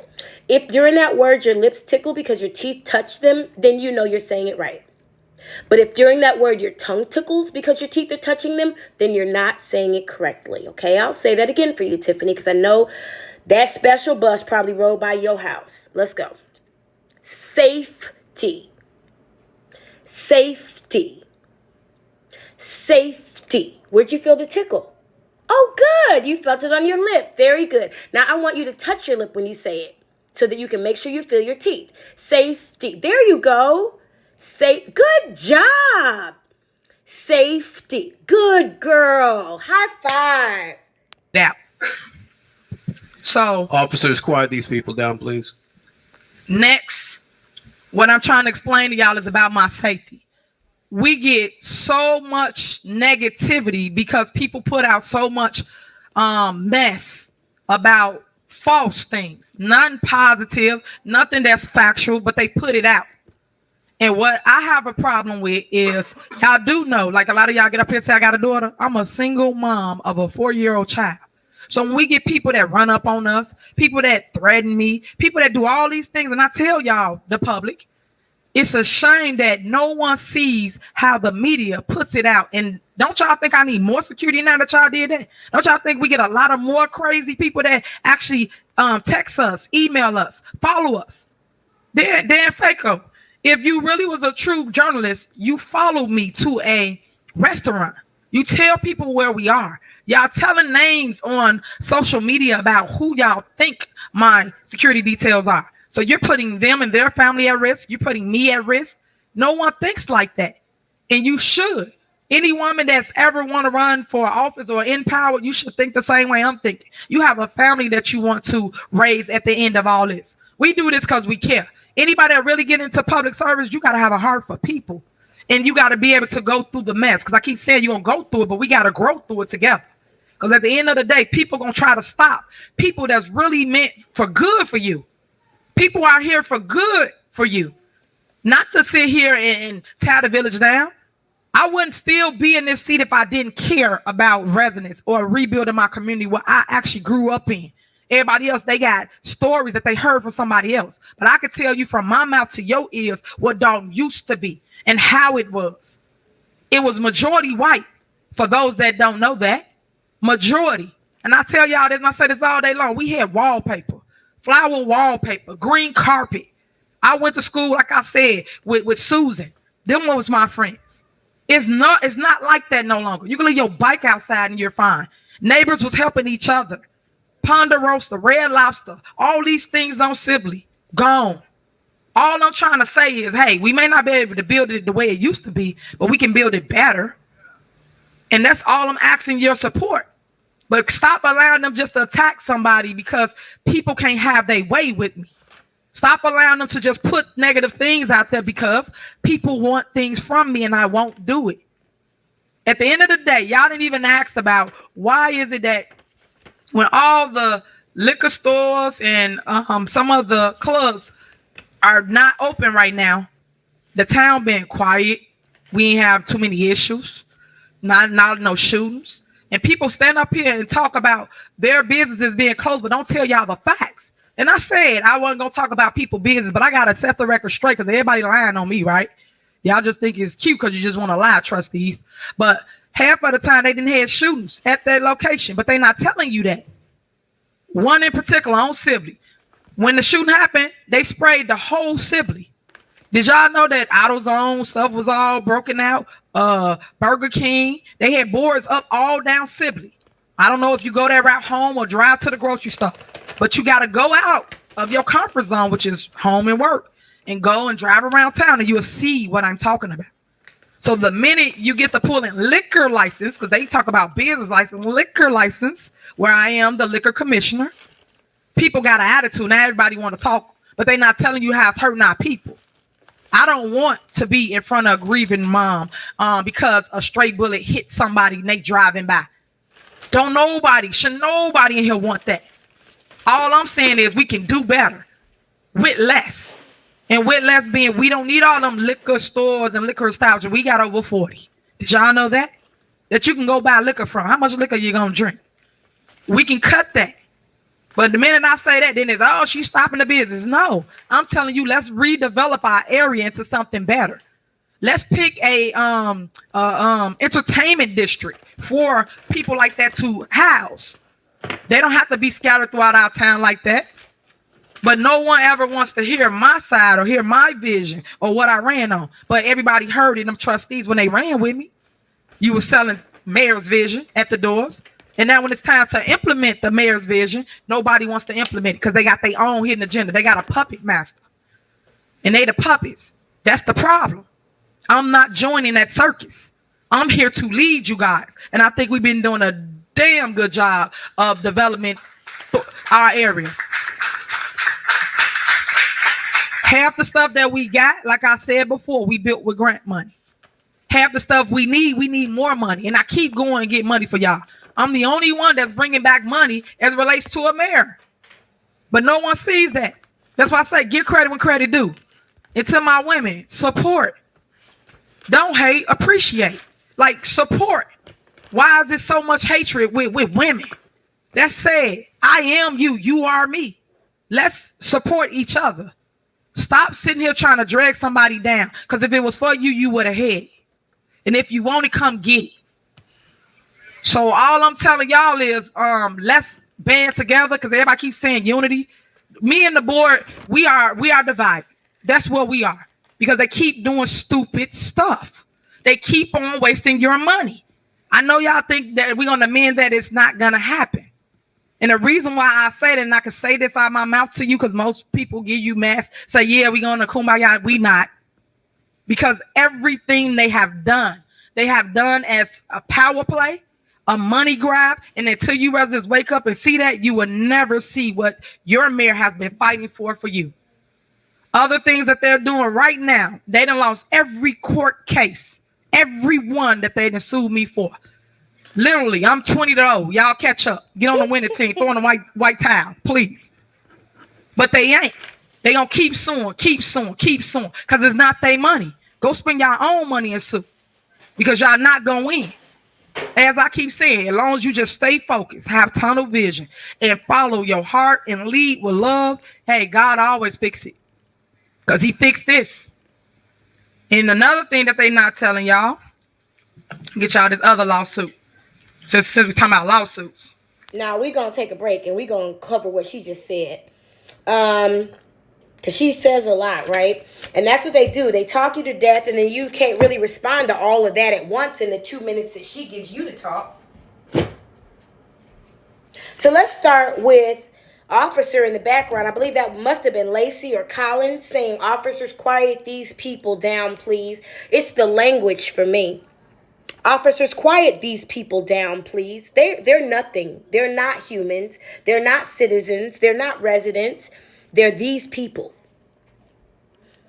And why is the police? I've been in so many city council meetings. I've never seen the police deployed against the people. Even when the people got rowdy, even when the people got upset, I've never seen the officers deployed against the people. Officers, quiet these people down, please. How? With how much force are they supposed to use? Then she goes on to talk about being a single mom, but doesn't she live with Kamal Woods, who makes $100,000 as a youth director of Dalton and has his own $1 million budget? So where's the single mom part come in? You're not a single mom. You're not, honey. You have a boyfriend who lives with you and somebody else at the same time. And the reason why she had to go and get this security detail was because of the way she responded to the death of Alexis Wilson. Thank you for reminding me of your last name, honey. She made statements about Alexis having a gun and all type of irresponsible stuff. I'ma stand by my officers. When the officer that killed Alexis had no business on the street. He had no business working. There were all kinds of pieces of information that came to be a part of that death. And Tiffany Henyard didn't acknowledge any of it. And according to Dr. Nikki Nietzsche Cloud, apparently Tiffany Henyard said she just read what her PR team wrote. Bitch, you can't read? You don't have your own opinion? You don't have your own ideas? You actually read what they wrote? Stupid shit. Talk about stupid stuff. And she's a public figure. What are you talking about? Needing all this security. Well, she's not telling you when the woman said that a village vehicle is running in the middle of the street, just sitting there. You got to understand, these vehicles have been used against the people in such a way that if there's a 4-officer detail, Tiffany Henyard's in one car and there's 3 or 4 Durangos riding around her. So there's 4 or 5 vehicles at one point that are on the road for Tiffany Henyard. And they're riding through the streets like a caravan with their lights on. And I've had to have conversation in Charlotte and say, do you realize that when you ride through the streets to have a police parade with blue lights on, that causes terror to people? Those blue lights are a trigger. And you know what the fuck you doing. You're not having a police parade. You are triggering the people with official oppression. It wasn't by accident after we shut Charlotte down in 2016 that all of a sudden all the buildings downtown lit up blue. We knew what that meant. We knew what you were saying to us, that we were under control, that you had allegiance with the police and you would make sure that we were under control. So Tiffany Henyard's not telling you that this police detail not only costs a lot of money, but it is official oppression. You've got these police officers going to women's jobs to remove them from their jobs physically. And the female officers who participated in that, you do have an option. You do have a choice, unless you are that money hungry. She's not talking about the fact that police officers are used to go in and close down businesses only 2 hours after a news story is released about the feds being in town. And then when she says things like majority white, Dalton used to be majority white. Y'all, the thing that bothers me about that is I was having a conversation with a friend of mine last night about Tiffany Henyard. And I said, I guarantee you, when she looked up at Joe Biden, she said some dumb shit in her head like, this is the most powerful white man in the world. Some old nigga slave shit. For her to say majority white, she's implying that it was better than. And that's the problem. She has the concept in her head that black areas look like Dalton, when I've lived in plenty that don't. She has the idea in her head that white is right. Now, was God the God of Dalton when black people weren't allowed to be there? Was that God's Dalton? When did it become God's Dalton? Did it become God's Dalton when it became a black city? Because it sure has gone down since God took over.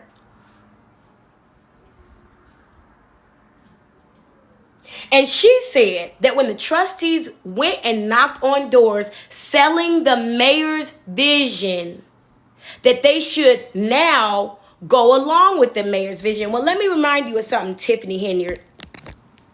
while you talking about your 82% and getting everybody they seat.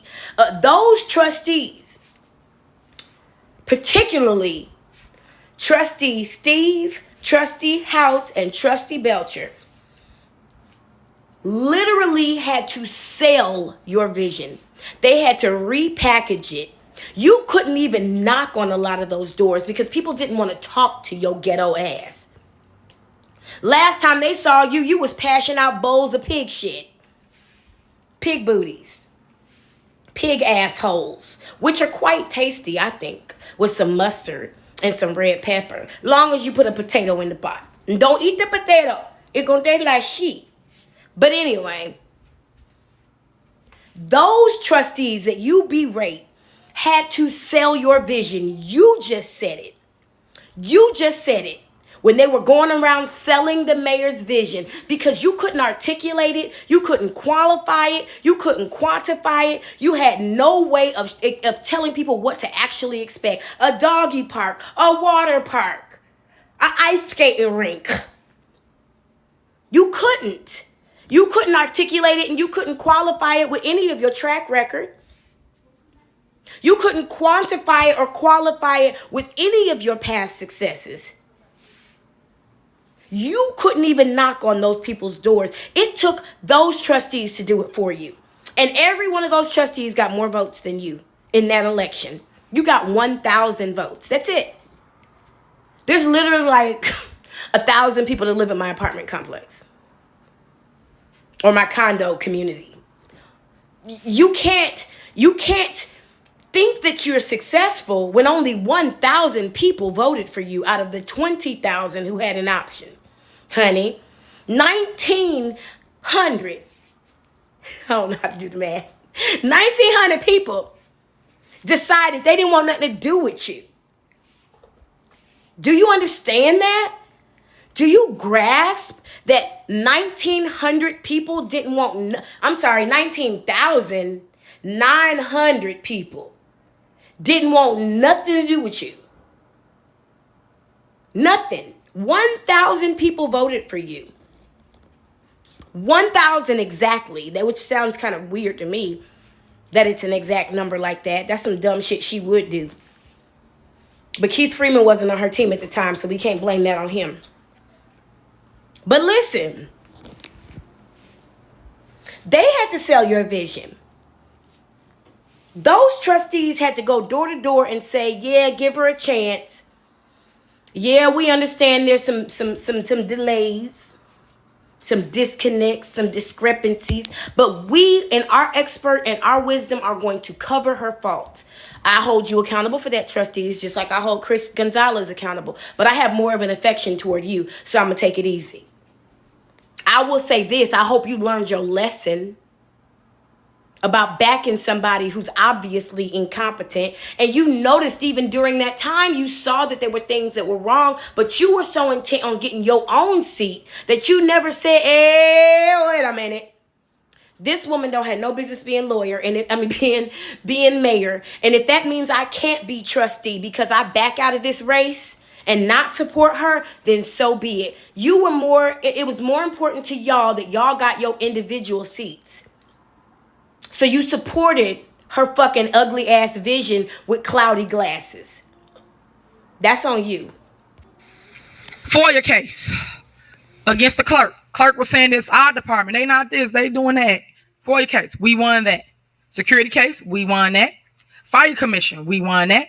Referendum question when y'all try to remove me from office. See that I won and I got. Y'all, I had some more on what she said before. I'm probably not going to say much about what she's talking about now because she's just using her village mayor's report at this point as a campaign speech.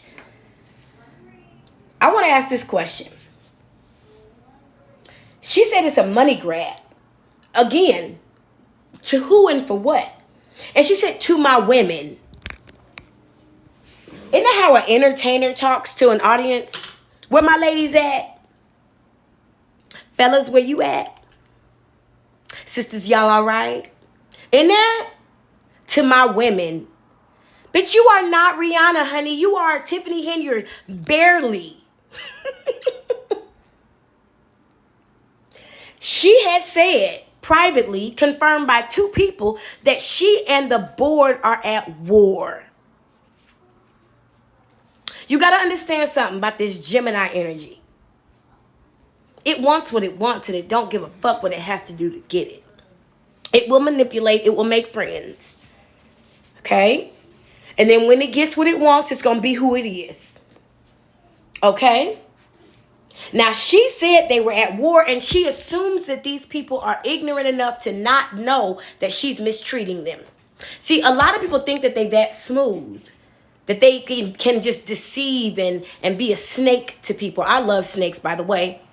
So shout outs to you, snakes. But you understand what I'm saying. She thought that she could schmooze her way, and the board was actually going to comply. That's what she thought. She thought that she could control them. But she literally told 2 people that they are at war. I'm sure she's told the village directors that too. The other village idiots. I'm sure she's told them that she's at war with the board. So what do you mean kumbaya? That's just a game.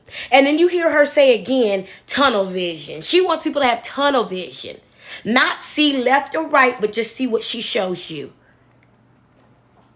And one last thing about this part.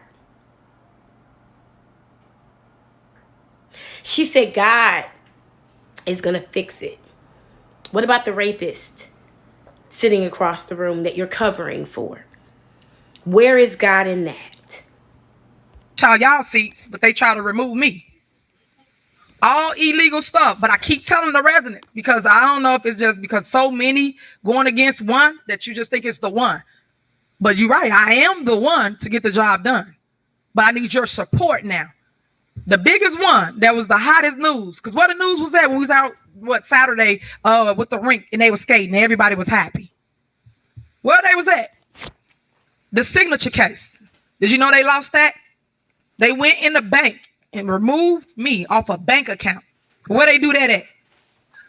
They did that though. For those that don't know that. And then when they went to the bank, they didn't go right here in town. They went all the way in Orland. So who you got to hook up with in Orland to remove somebody off a bank account? But they're not telling you that, right? They leave that part out. And we won that case right here, signature case on September 26, 2023. Illegal, unconstitutional. Trustee House, somebody going to jail. Allison Key, I hope you got your stripes up, but I'm letting you know because at the end of the day, it was illegal. But when I was telling y'all this, you act like it was the mayor because people was banding together to do all this mess. And in the midst of this, guys, because it's the fights that we got up here. Did you know that their lawyers, they on the agenda to get fired? Did you know that they went in and put a claim in, insurance claim, because they lost the signature case? When they lost that, they try to backdoor dealers and take $2 million. $2 million. But they're not telling y'all that. This they lawyers. They lawyers. The trustee lawyers. Yeah, what? Y'all never know. See, don't be knowing nothing. But they got these are the ones that's leading them. So all they doing is just running the bill up, running the bill up, running the bill up. Then they say that we owe them this money. Since when? Nobody told y'all to do all that, but y'all letting them lead y'all the wrong way. It's not right. And all I can do is just keep on fighting, keep on telling y'all, hey guys, this is going on. And then you choose to believe what you want to believe. But I'm stating facts. I'm giving you court cases. I'm giving you judges signing out. I'm giving you stuff of them doing wrong. And they talk about a deficit. The deficit is because of them. Whatever they didn't pay, when they don't pay somebody, anybody understand how deficit works? When you don't pay somebody, that bill still exists. So the next month, guess what? It went up. The next month, just like y'all did everybody else. Y'all owed this one vendor $1 million. Y'all voted to pay them when Trustee Tammy Brown flipped on y'all and voted to pay all the bills. Trustee House chose not to sign the check. But this the game we play. This the politics of it. And all I'm trying to tell y'all is the love that you get from me that you need, but yet you got people like that. It's the devil, man. The devil trying to take us down. And we not going. We're going to keep fighting until we get it right. And right now we on the right track. And with that being said, because we back on the bank account, guess what? Guess what I'm about to do? Everybody get roofs and windows. You get a roof, you get a window. Everybody get roofs and windows. What you mean? So if you on the list and you've been waiting for so long, we will start that up. Because I say that every meeting, then it gets stopped or blocked by the board of trustees. Yeah, y'all write your notes because you're going to keep up with me. Keep up. But I'll make sure that everybody can be made whole because y'all been waiting and we have the money. That's the crazy part about it all. We have the money. They stopped it during election time. Did y'all know that? They didn't want y'all to get roof and windows, then went around lying, talking about it's the mayor. How's the mayor and it's the program I created? How? It's because trustee SDs wanted me to give him a roof and was mad I didn't. But this the game we play. When you don't do something for them, then they won't do for the people. That's bad. That's sad. And I need you guys to remember these moments because right now we all over the news because of them. We not over the news because of me. It's because everything they go tell the media, right? But then they lie. At least you're supposed to do is research, check, fact check. That's why don't nobody believe fake news. Y'all did all of that and look bad. Because if y'all at my door, I'm asking, what are y'all doing to fix it? You could tell me about somebody till you blue in the face. What difference does it make? What are you doing to change the narrative? Then they turn around and have a secret squirrel meeting at the park district. Why? Just to pass their narrative of the things they want done. They had a meeting of firing people. They had that same attorney act as though they the attorney. This our attorney. He can't represent the village. Y'all got closed session items. How y'all doing that without the board? The board include myself, Trustee Holmes, Trustee Stan Brown. Y'all have none of us there. Y'all just making all the decision for y'all. Huh? Y'all do know that's a quorum. That's a violation of Open Meetings Act. But these are things that they do. But people that don't know, they don't understand the process. And all I can do is educate you and say, hey guys, this happening, this going on. They need to do this. They need to do that. But no one's telling you that. They just want you to follow stupid, follow dumb. Nah, don't do that. Read, guys. I can't stress that enough. Read. Because if you don't read, man, you will go down a dark tunnel and it'd be hard to get out. Another thing we got is a proclamation. I declared our area national disaster for the September. I'm gonna give y'all a break from her because I want to cover some of the notes from what she said. She said quite a bit just now, so I want to cover those notes, and my page is full. So let me get this out. And I've been doing a little bit of research while she was talking to make sure I know what I'm talking about, and I do. So let's start with talking about how they lost this case, the signature. Well, that case is still in court. She hasn't been added back to the bank account. As we know, as of the last meeting, she still has to get a signature from Trustee Jason House and Clerk Key in order for checks to be signed. She has not been added back as a signer of the bank account. Jason House was not removed as a signer of the bank account. As a matter of fact, it was found that no wrongdoing had been done. Okay? Nobody is going to jail. This was back in October. Who's going to jail? Who were the arrest rumors about? Now, you know good and goddamn well, if Tiffany had put a fake story about Jason getting arrested, we wouldn't have believed it. About Clerk Key getting arrested, we wouldn't believe it. But people were tempted to believe that she got arrested because it's fucking believable. So who you think is going to jail? And then she talked about the insurance claim that the Odelson's law group tried to obtain. Well, let me explain that to the best of my ability. There were several times when the board wanted to pay the litigation, the legislative counsel, which is the attorney for the board, okay? But Tiffany Henyard would block those payments. So the board said, well, you're going to have to sue us to get that money. Unfortunately, you're going to have to sue us to get that money.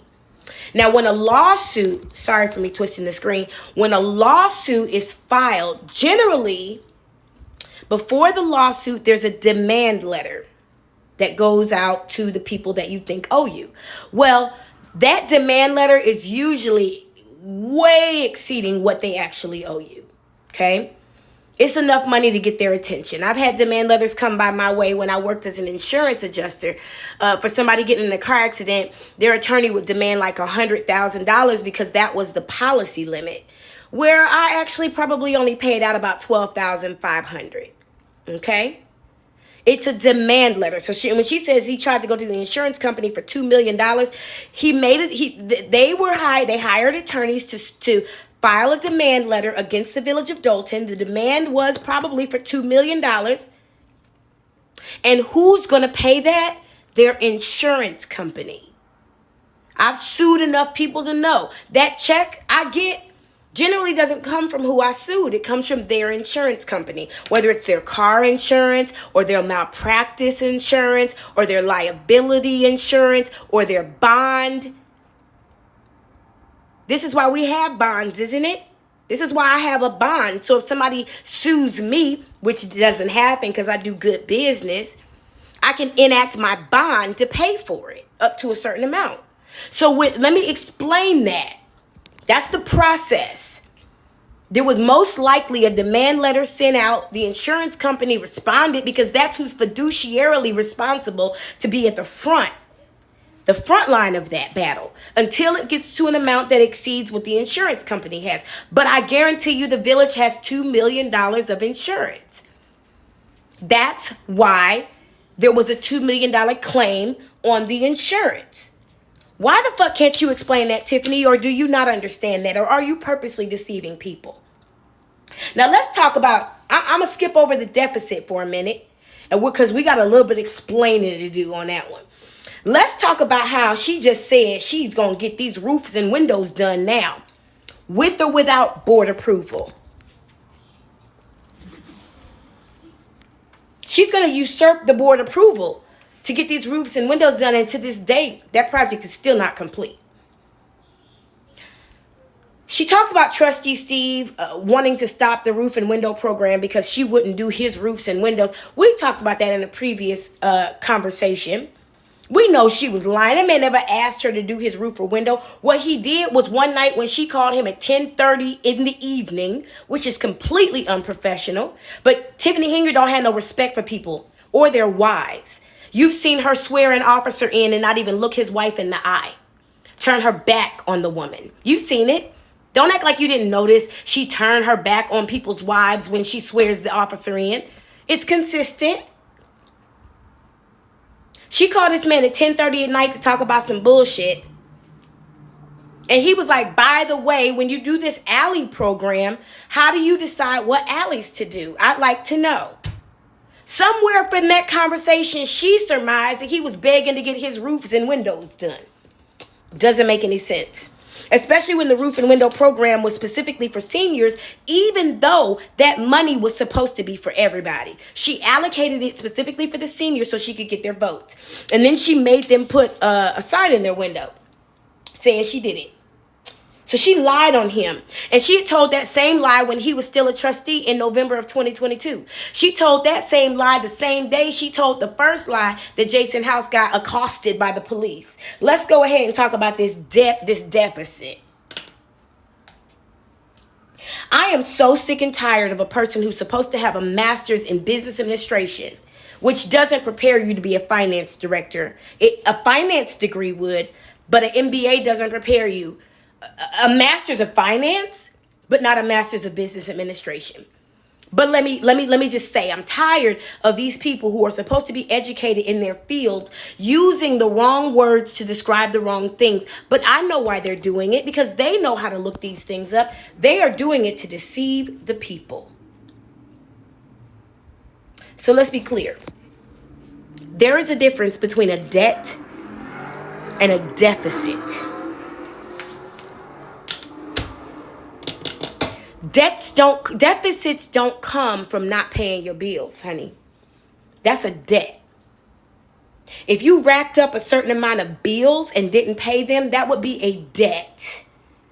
But that has nothing to do with a deficit. So we're not going to sit here and say that the reason why there is a deficit is because the trustees won't vote for your friends and people to get paid where it don't make no motherfucking sense.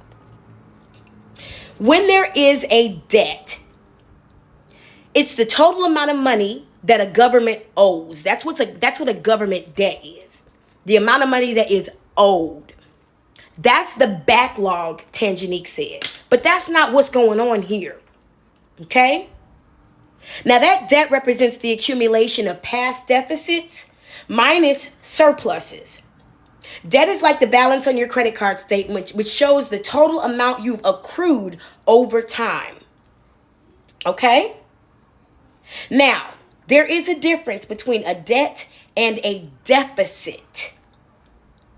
The deficit is the annual difference between government spending and government revenue. As I said, it comes down to what is in the operating account. Deficits aren't based on budgets.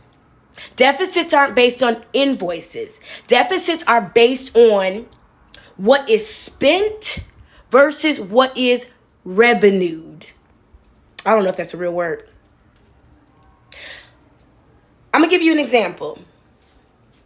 Every year, the government takes in revenues in the form of taxes and other income and spends money on various programs such as national defense, Social Security, and healthcare. Okay, speaking of the federal government. Now, if the government spends more than it makes, then it runs a deficit. I'm going to say that again for Tiffany, Tangenique, Janice, and Keith. And Lacey, I'm going to say it for your dumb potato head ass too. A deficit is the annual difference between government spending money that has actually been spent, not invoiced, spent. S-P-E-N-T. Y'all piss me off playing with people's intelligence. It's the difference between what is spent and what is earned. Every year, the government takes in revenues in the form of taxes and other income, like grants, okay? People paying for tickets, people paying for fines, those things, donations. Every year, the government takes in revenues. Every year, Dalton takes in revenues in the form of taxes and other income. Also, every year, Dalton spends money on various programs like the roof and window program, the grass cutting program, the Greenwood Falls program, the Second Chance program. See where the money is going? See where the money is going? See where the money is being hidden? The deficit is the difference between what is earned in revenue versus what is spent in programs. It's operating money. It's not budget. It's not invoice. Now, for example, they might spend money on the fire, the police, public works, housing. Those departments spend money. That's what goes into the deficit. The deficit has absolutely nothing to do with the bills that the Dalton trustees will not approve to be paid. That has nothing to do with it. The literal definition is that the deficit, because now she's finally using the word deficit. She's not using code words or fake words like bill, backlog, overture of expenditures. Because that's what we're really talking about, debt. That's debt. That's debt. But the deficit in the operating account is the annual difference between government spending. Like, you know, when she pays bills without the board approval, when she writes $500,000 checks to herself, when a $65,000 check is picked up by Scott Gilmore, but never makes it to the vendor, that's where the deficit comes in.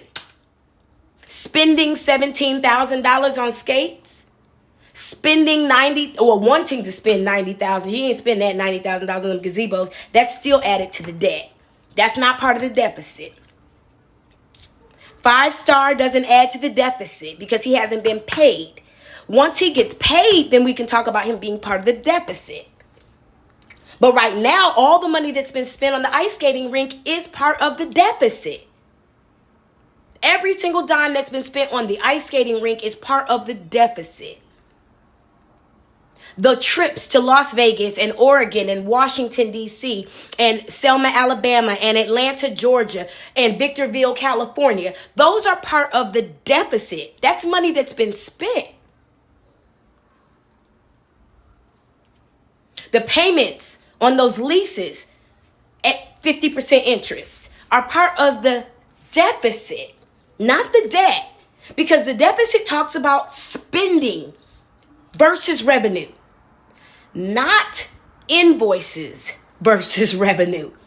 Let me explain this for Tiffany Henyard because she's trying to be a master of deceit. Well, I'm a master of justice and a master of truth.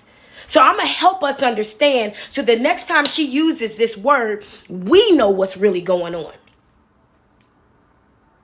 Now, if the government spends more than it takes in, then it runs a deficit. If the government spends more than it takes in, then it runs a deficit. If the government spends more than it takes in, then it runs a deficit. If the government spends more than it takes in, then it runs a deficit. If the government spends more than it takes in, then it runs a deficit.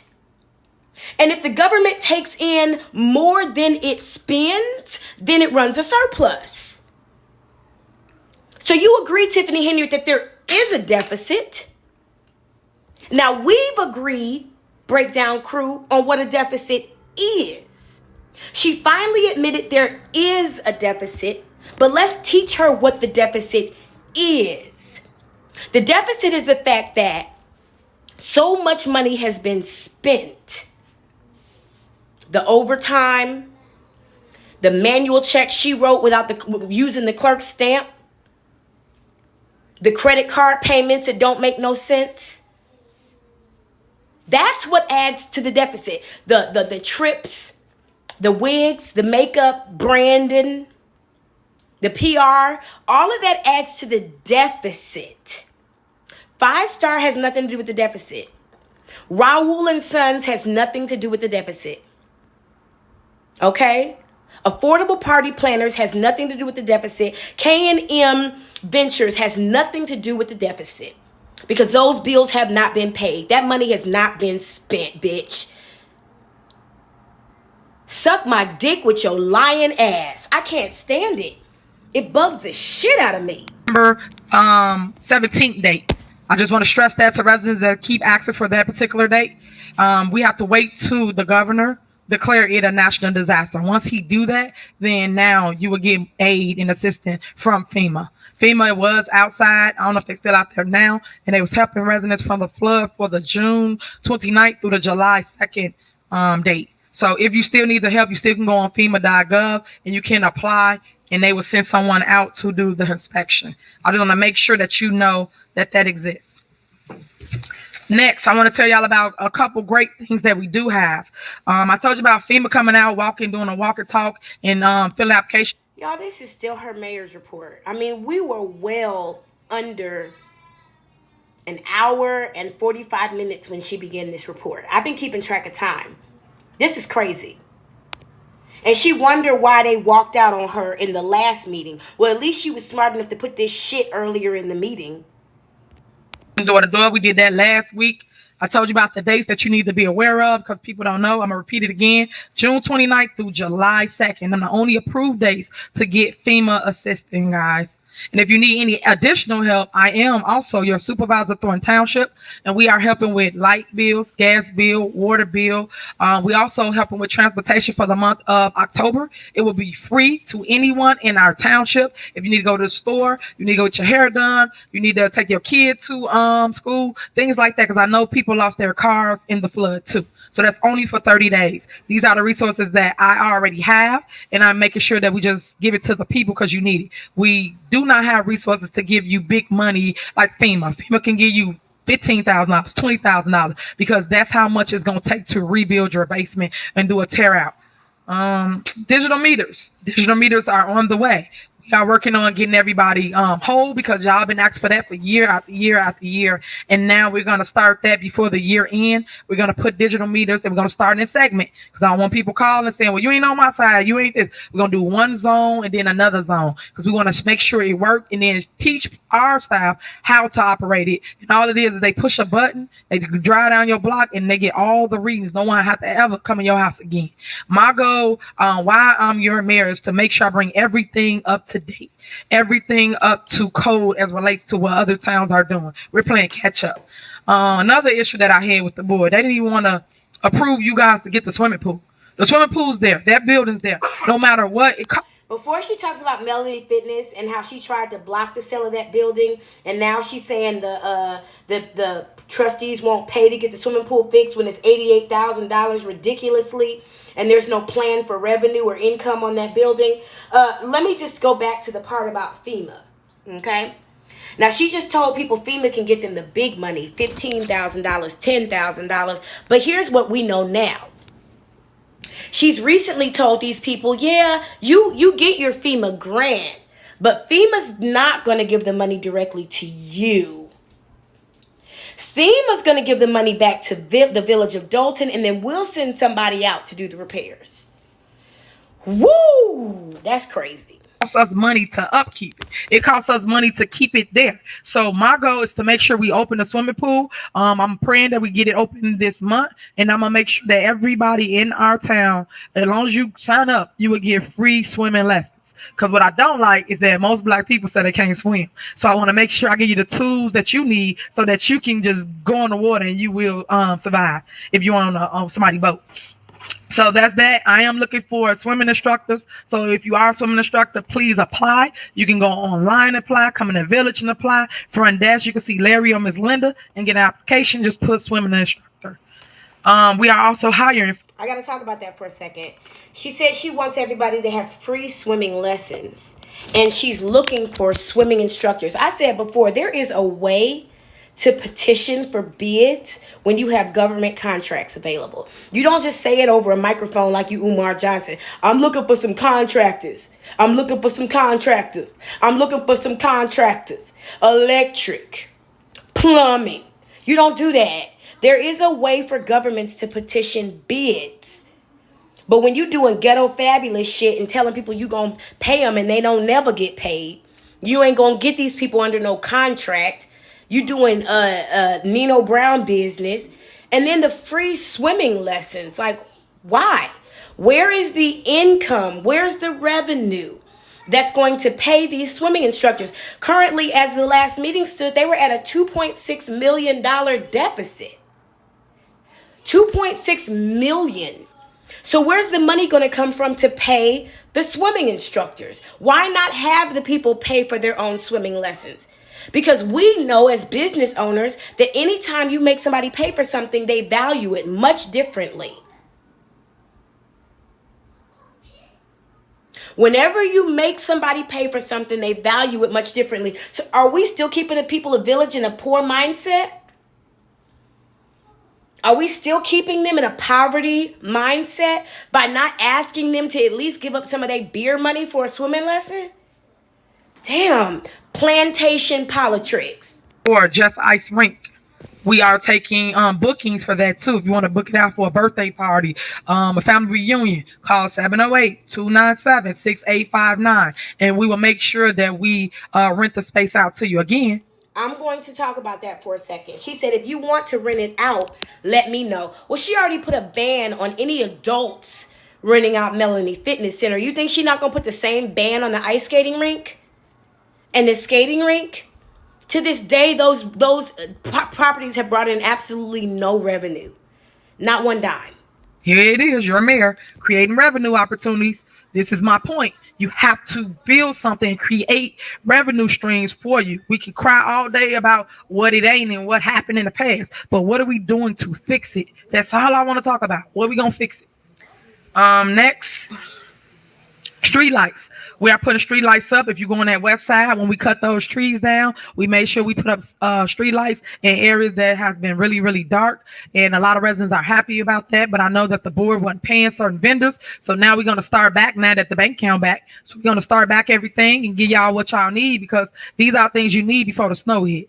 Because I want people to feel safe when you go to your car, especially women. I get it. When you going to get the groceries out, when you got your kid or your grandbabies, they running around and you like, stop, get in the house. So I get it. So my job is to make sure that everyone's protected, but I'm really dear to the women because I am you, and I understand that because I had that same problem with Justice running around. So I just want to light up the block so that you can get to and from your car safely. Concrete. Y'all pray for Justice. Pray that wherever Justice gets placed after her mother gets arrested is good for her.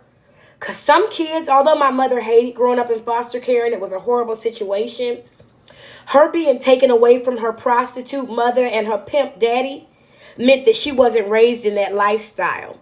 And there was a big difference between how my mother moved as an adult and how her sister, who was raised by her mother, moved. My auntie could never let go of the prostitute game. She was a smart one, but she couldn't let go. That's all she knew. But my mother was taken away. So she was raised somewhere different and saw some different things. And I pray for Justice. Right now we're out. I don't know if you saw us today. Early's daughter. We're doing street repaving and we're doing alleys, and also we're still doing sidewalks. So if you're in need of a sidewalk replacement, let us know, because there's no way you should have been ever paying 50-50. When we had 50-50 when the previous mayors was here, we thought that was golden. I pay 50%, you pay 50%. Why are we doing that? Y'all do know that's a village-owned sidewalk. They should pay the whole amount. So I'm letting you know that your mayor, along with the two trustees that always support me, Trustee Stan Brown, Trustee Andrew Holmes, we basically vowed to not charge the residents anything to pour sidewalks. So if you need it, let us know. Just give us a text or email, or you can let me know tonight, and then we'll make sure that's on the list, and then they will get out and they will repair that sidewalk. Because just like your grandkids and your kids, they ride their bike up and down. You got tree roots. Bring the sidewalk up, things like roots. But let us know so we can take care of it. And again, give us time, because it did not get messed up like this overnight, and it's not gonna get fixed overnight. It's been 2 years, and I think we've been doing an awesome job for 2 years, and with all the controversy, but still keep going. We never stop. We still go. We might do a little here, a little there, but now we're gonna go full steam ahead. Face painters, balloon artists, and caterers. I'm always looking for people like that for our events. We have events, which is community outreach. Y'all, the way you hear her making promises to these people are the same way she talks to these vendors. We gonna do this. We gonna get this done. She ain't talked to the board yet. She ain't presented a bid, or RFP, or nothing yet. But she telling folks things are gonna happen. Have a business like that, please reach out to us, because we need it here, and we also need it at Thornton Township. I told you about the Gospel Fest. We rescheduled that last time because everybody was in need. That's right around when the storm happened, and we made it a relief center. And we made a relief center. A lot of you guys got help from FEMA and all the resources we have at Thornton Township. Something I forgot to mention is we do have a food pantry. If you need food, residents, let us know. I don't care about that Bentley you driving and Mercedes you driving. I'm going to still bring you some food. So don't be too prideful to get help. I'm sorry, y'all. Who driving a Bentley in Dolton? The Bentayga? Who driving a Bentley in Dolton? Is anybody? I mean, I know Bentleys. I know how much they cost. I know how they come. Come on now. I done seen, we talking about sidewalks getting fixed, trees being trimmed, alleys being repaired. Let us know, and we will take care of you. CETA starting up, what you did today, for general assistance at the township. It resumed on October 2nd. Make sure you sign up, and it will resume all the way to August 15th, 2024. So sign up for that. What else do I want to tell you? The township GA department is 708-596-6040, extension 3134. Again, the number is 708-596. This is what a filibuster looks like. 6040 extension 3134, and you can apply at the 333 East 162nd Street. That is the location of Thornton Township, to get help with any of the services I named: food pantry, light bill, gas bill, water bill, things of that nature. Anybody can assist you with it. Holidays coming up, Thanksgiving, we're doing turkey drives, or turkey giveaway, and ham giveaway. You can get one or the other, can't have both. So make sure you sign up for that, so that you will be on the list to get that. And then we're gonna have some for the kids. These people, y'all, I hope you realize that this government keeps you poor. Wow. Because I know you guys always need somewhere safe for your kids to go for October 31st for Halloween. That ends my report as relates to all the things we got going on. And I know it was long, but I had to make sure that I stated all the facts and that you guys knew what was going on in your town. Because half of the time, somebody's telling you what's going on and you don't see for yourself. I hope that was really, really factual, that you got the information and you got the lawsuits. I hope that anybody that wanted it, you got the signature case for the bank account, and then you also got the other lawsuit for the security detail. I just want you to know that people will always try to fight against progress, but at the end of the day, change is hard. Change is difficult, but it's needed in our village. And I think that we on the right track. I feel we are, and I love the residents for all. Trina Downs said they burning Dookie. Hey, y'all know that's Trina. I know that's Trina to be on the mic, because you know she let her talk about that shit they burning across the street. If you look at this comment, she said burning Dookie damn near every day. Your love, support, email, texts that you sent out to me, just supporting me and uplifting me. I love y'all for that, because I truly, truly needed that, because y'all forget that I am human too. I understand that we fight, but I am a person, and I just need support sometimes from other people, even from the ones that always get up and say, Mayor, you said my name. Yeah, I said your name, because I'll be pointing out to y'all people that's against me. I don't pick and choose who get a street done, a tree cut. People that don't like me, I call them my haters or my enemies. They still get service, because at the end of the day, it's a full block of residents. I cannot neglect that block just for one. My goal is to make sure that I take care of everybody, even the haters. Then why did she say she did Valerie's alley? You just contradicted yourself. You said last month you did Valerie's alley, even though she was a hater. But now you're saying it ain't her alley I'm doing everybody's alley. Bitch, right. And I might pull up and record it just to show people that we truly are friends, right? Trustee, she ex-trustee Stubbs. But I just want people to know that thank you for calling me to get the help that you needed, because I'm going to show up regardless of what people say, think, or feel about me. Because like everybody say here, it sounds like though all you are. I gotta cut into this. When she says she might pull up and film, she's talking about that day when she was outside shoveling at Miss Valerie's house. You know, just a couple months after she had tried to have her killed. Oh, no. This was before. Before she tried to have her killed. The winter before, 2022. She early in the morning outside Valerie's house. Shoveling. What mayor goes out and shovels one person's house? And talking about I love you and ain't nothing you could do about it. That's abusive language. I told y'all that. I love you and ain't nothing you could do about it. It's abusive language. The people you normally hear say that are corrupt, abusive people. I don't have to tell you that. Don't nobody who love you and you like it have to tell you that. About God first. Only He can judge you. Only He can make it right or fix it. No matter what anybody say, you have to answer to Him. So that's why I tell you guys that follow the little hate groups or just talk about people, stop. Because today not promised, tomorrow not promised. I mean that. Stop. Because I get calls. I got a call the other day about somebody really close to me. He is Commissioner Kyle. Kyle over at the Park District. He lost his mom. She just passed away. I'm pointing things out because I don't want anybody to feel no pain like that. And I want y'all to love on each other. And that's why I always tell y'all, just tell each other y'all love them. Kiss your loved ones before you leave, because you just don't know.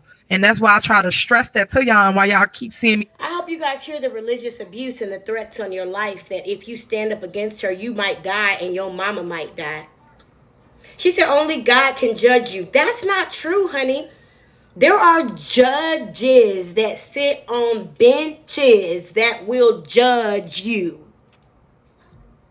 Leave with love, because at the end of the day, it's only between you and him when it's just you and him. Everybody else is just noise. Block it out. I promise you, you'll be okay. Block it out.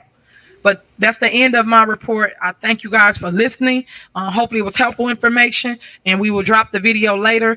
We got 2 videos. Where you at, James? Where you at? 2 videos, and it's a shame I had to put my report first because people want to walk out all the time. But this is one video.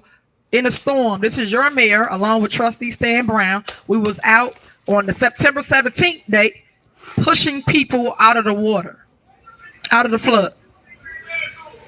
But these are the things that I do. These are the things they don't show. They don't show the heart I have for the. Stan Brown is 137 years old.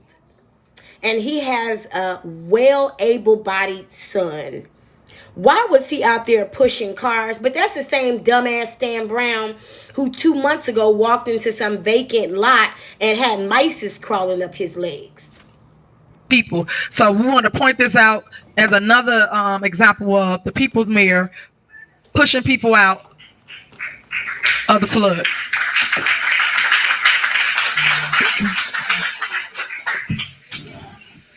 I try to tell y'all I'm little, but I'm mighty and strong. Try to tell you. So that's one example. You got another video? That way we can speed it up for them. While she gets that second lion-ass video together, let me talk about what she just said. First of all, like we said, Stan Brown is 137 years old. He ain't got no business out there pushing shit for a camera. I'm sure he was down for at least a few days after he pushed that car. Because any of us with good goddamn sense would have called AAA. Do y'all notice how she talks about herself in third person? The people's mayor, super mayor, your mayor. And we do this because some people are visual. They want to see.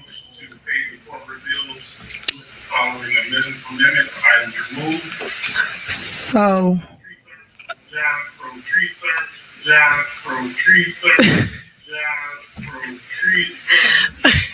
Okay, what is that? So I wasn't expecting that, but okay. That's just an example of Trustee House taking tree service out, and then the very next day, as I told y'all, I don't play with God. The next day we had a storm and trees fell on people's cars, people's homes, and those same vendors that they took out all came out and cut down trees from your houses, from your cars. And that's what I mean about relationships. People try to destroy it by not paying people. Now you put the village in a hurdle, because now it's like, how do you help the resident that's calling you? Y'all not calling them, y'all calling the mayor. So we want to make sure that we help the people no matter what.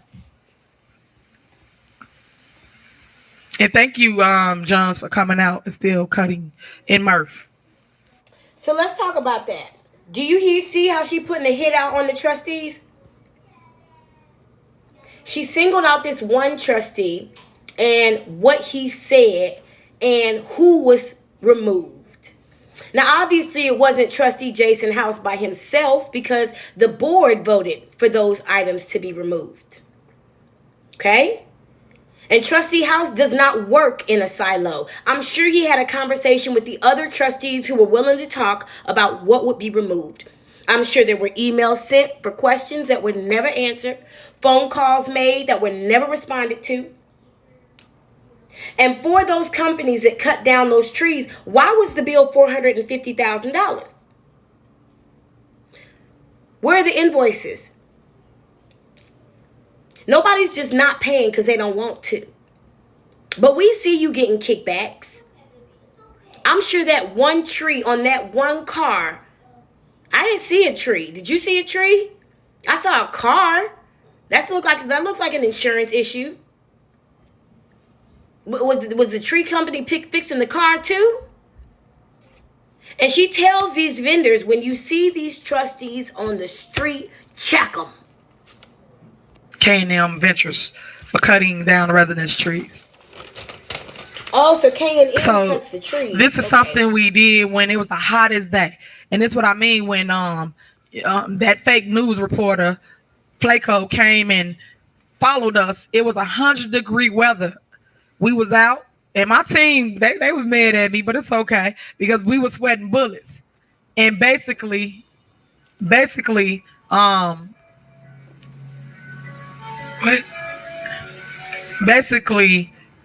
they wanted to go back in, and they was all sweating. And I just want to point it out because I had the police department out, the fire department out, public works was out. Everybody came out to help, and that's something that I do always. This ain't just right now. And guess what? I'm not up. Election time not here. I'm not up to 2025. Let's be clear on that. That's because I care. So if you was a senior that day in the house, we either got you out the house, we took you to our cooling station, we did everything possible. We gave you bottled water, we did everything. And I want to thank my team because without them, it wouldn't be possible. Even Chief Colin was sweating. They had him carrying the water, but they don't tell that story. They just run up on us for negativity, but didn't show why we was doing everything we doing. This is us doing outreach. This is us going door to door, telling people about all the service I just named here, because people just don't know. They don't know all these things exist at Thornton Township and here at the village. And that's my slogan. My baby said that. She said, never, never, ever give up. She sound retarded. So I just want you guys to... Let me go ahead and talk about what she just said. I'm glad to know now that K&M Ventures cuts the trees. I still think that's one of Keith's fake businesses.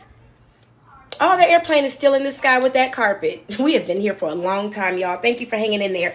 I think it's interesting. Dalton has the most extreme conditions. They got storms. They got floods. They got extreme heat. She said it was 100 degrees. Bitch, it's 100 degrees outside right now where I live, and it's wintertime. 100 degrees to us is a great day. Where I live, the temperatures can easily become 130 degrees in the summer. Easily. 126, 116. Easily.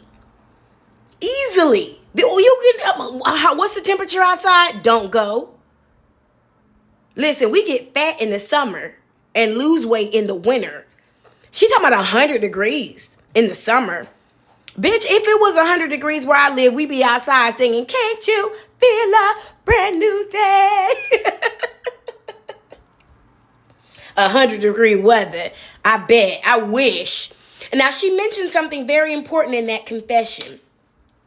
She said the team was mad but came out. Why? Because they were getting paid overtime. Police, fire, public works, the media team that made the video, and I'm sure there was a DJ.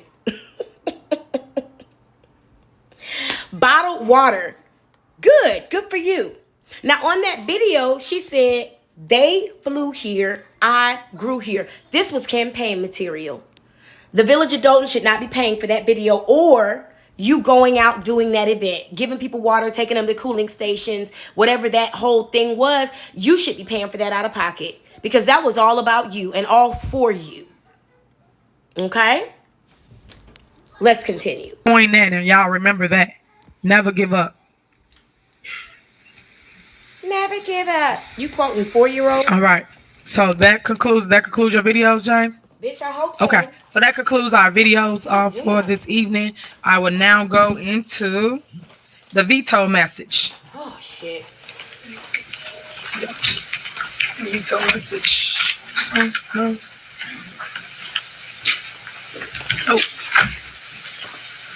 Okay, so you guys know about the secret squirrel meeting that the Board of Trustees had at... The professional word is meeting, but okay. The Park District, I am vetoing all the things that they think they passed without this board, meaning the complete body. So that is what my veto message basically says in a nutshell. You guys cannot do secret squirrel meetings without us. They even went as far as to pass a budget when I know Trustee Stan Brown been asking about having finance committee meetings. I know that half the time the administration would like to have some information or input as it relates to their line items, but no one asked them, meaning the administration, what their needs were what they wants were. No one asked anything. Y'all just passed a budget without any input from this body. And that's why it's so sad and hurtful, because how you know what they need if you guys are never here? They run the day to day. You need to talk to them so you'll know, hey, maybe they chipper went down. Maybe they need a new sweeper. You don't know, but you just pass something blindly. And then how dare you guys take out the overtime out of the budget? Why would y'all do that? If y'all anybody know how a budget go, the unforeseens happen, and that's what generates normally OT. Prime example, today we had one of our officers get in a accident. Car flipped over on Lincoln and Ellis, for those that don't know. So that means what? That officer is going to be off. So that means what? Now someone has to basically cover her shift. What does that mean next? That creates overtime. I don't know how better to explain things to people, but somebody got to tell y'all the facts and just stop believing the naysayers, the wannabes. Like, stop, because that's not what it is. But people got to use common sense as to, well, let me think why this is the way it is. And all I could do is just tell you guys. Another thing the board did, they didn't pay. We're gonna cover that lie right there, okay? First, we're going to talk backwards. I'm going to talk first about that overtime she talked about that was removed from the budget. So first of all, the reason why the budget was passed without her being present was because she chose not to come to a meeting she was invited to. The Village of Dalton trustees had to have a meeting, a special meeting, to pass the budget because the finance director, Tanjanique Miller, and the administrator, Keith Freeman, were stonewalling them when it came to the budget. Okay, they were missing meetings. They were only coming to meetings for 30 minutes, and then they were making it hard to schedule full meetings so they could flush out the budget and have ad nauseum conversations about the budget items. So the board took it upon themselves to manipulate the budget and make sure it was correct and balanced and not running with a expected deficit. Because eventually there would be one based on the way the budget was being. Y'all saw the conversation where they pulled out millions of dollars from the budget because the budget was just way crazy.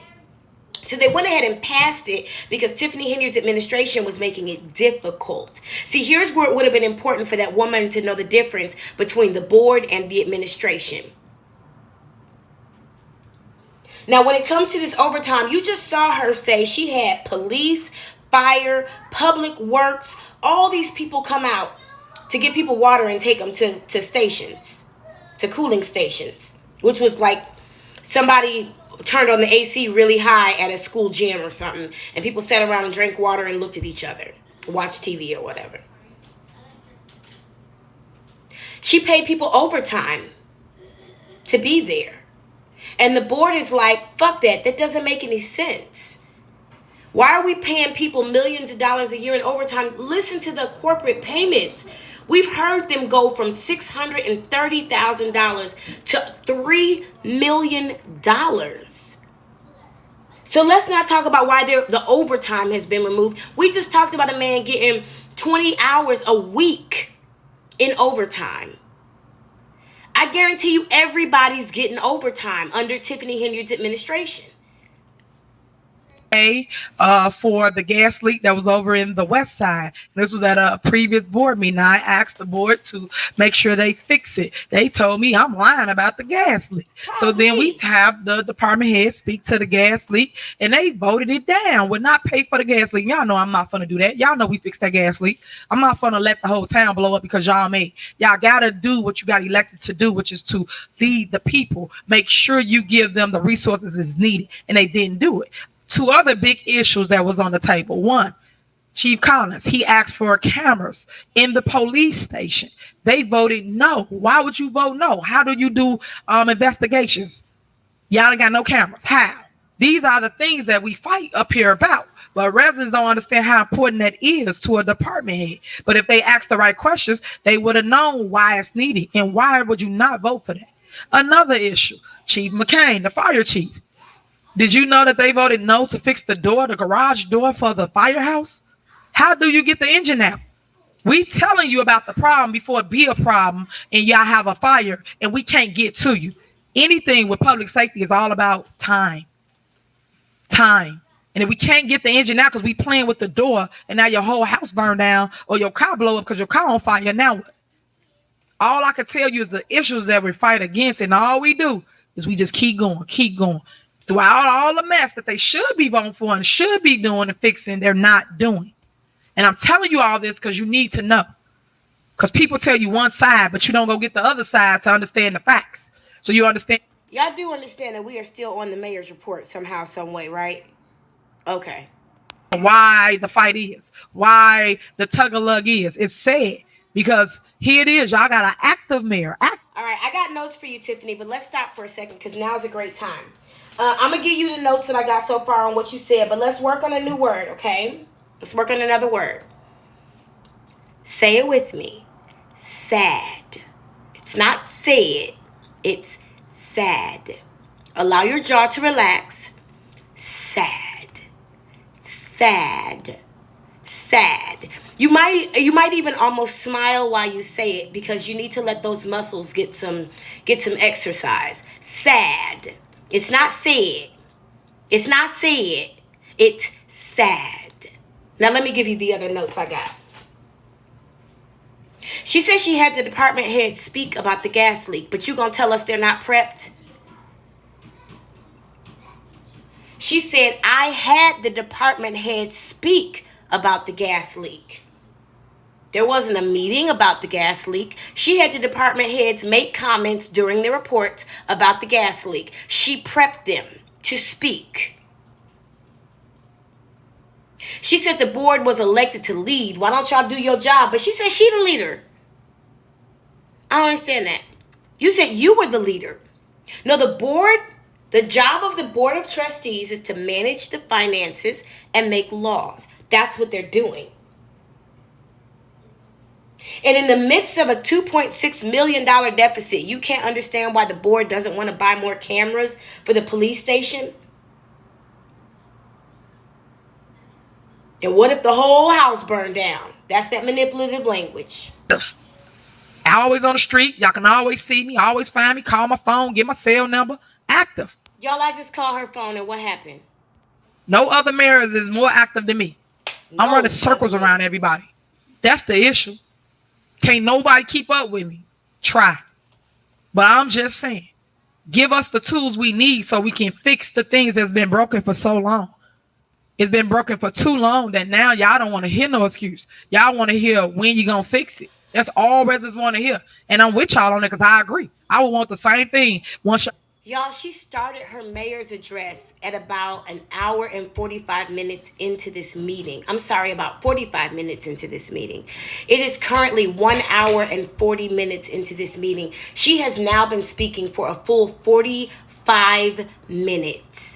45 minutes uninterrupted, and she's wondering why they adjourned the meeting last week after all of that bullshit, and she still wanted to do a mayoral address, a mayor's report. She has been giving her report now for 45 minutes of insults and lies and deception and berating and belittling. 45 minutes. I'll get a new administration in. You want to know when the administration going to fix it. When you going to cut my tree. When you going to put lights up. When you going to do my sidewalk. When you going to do my streets. Everybody wants the same thing. But it's a matter of what we do to get to that point. Because I say this example all the time. Everybody do the cha-cha slide, right? Oh my God. Right to the left. But everybody put their own little flavor on it, right? So you can't be mad at how I put my flavor on how I govern. That's not the cha-cha slide. That's a Cupid shuffle, stupid bitch. I use that song to teach in English. To the right, to the right, to the left, to the left, to the loud kick, not kick, and turn, turn.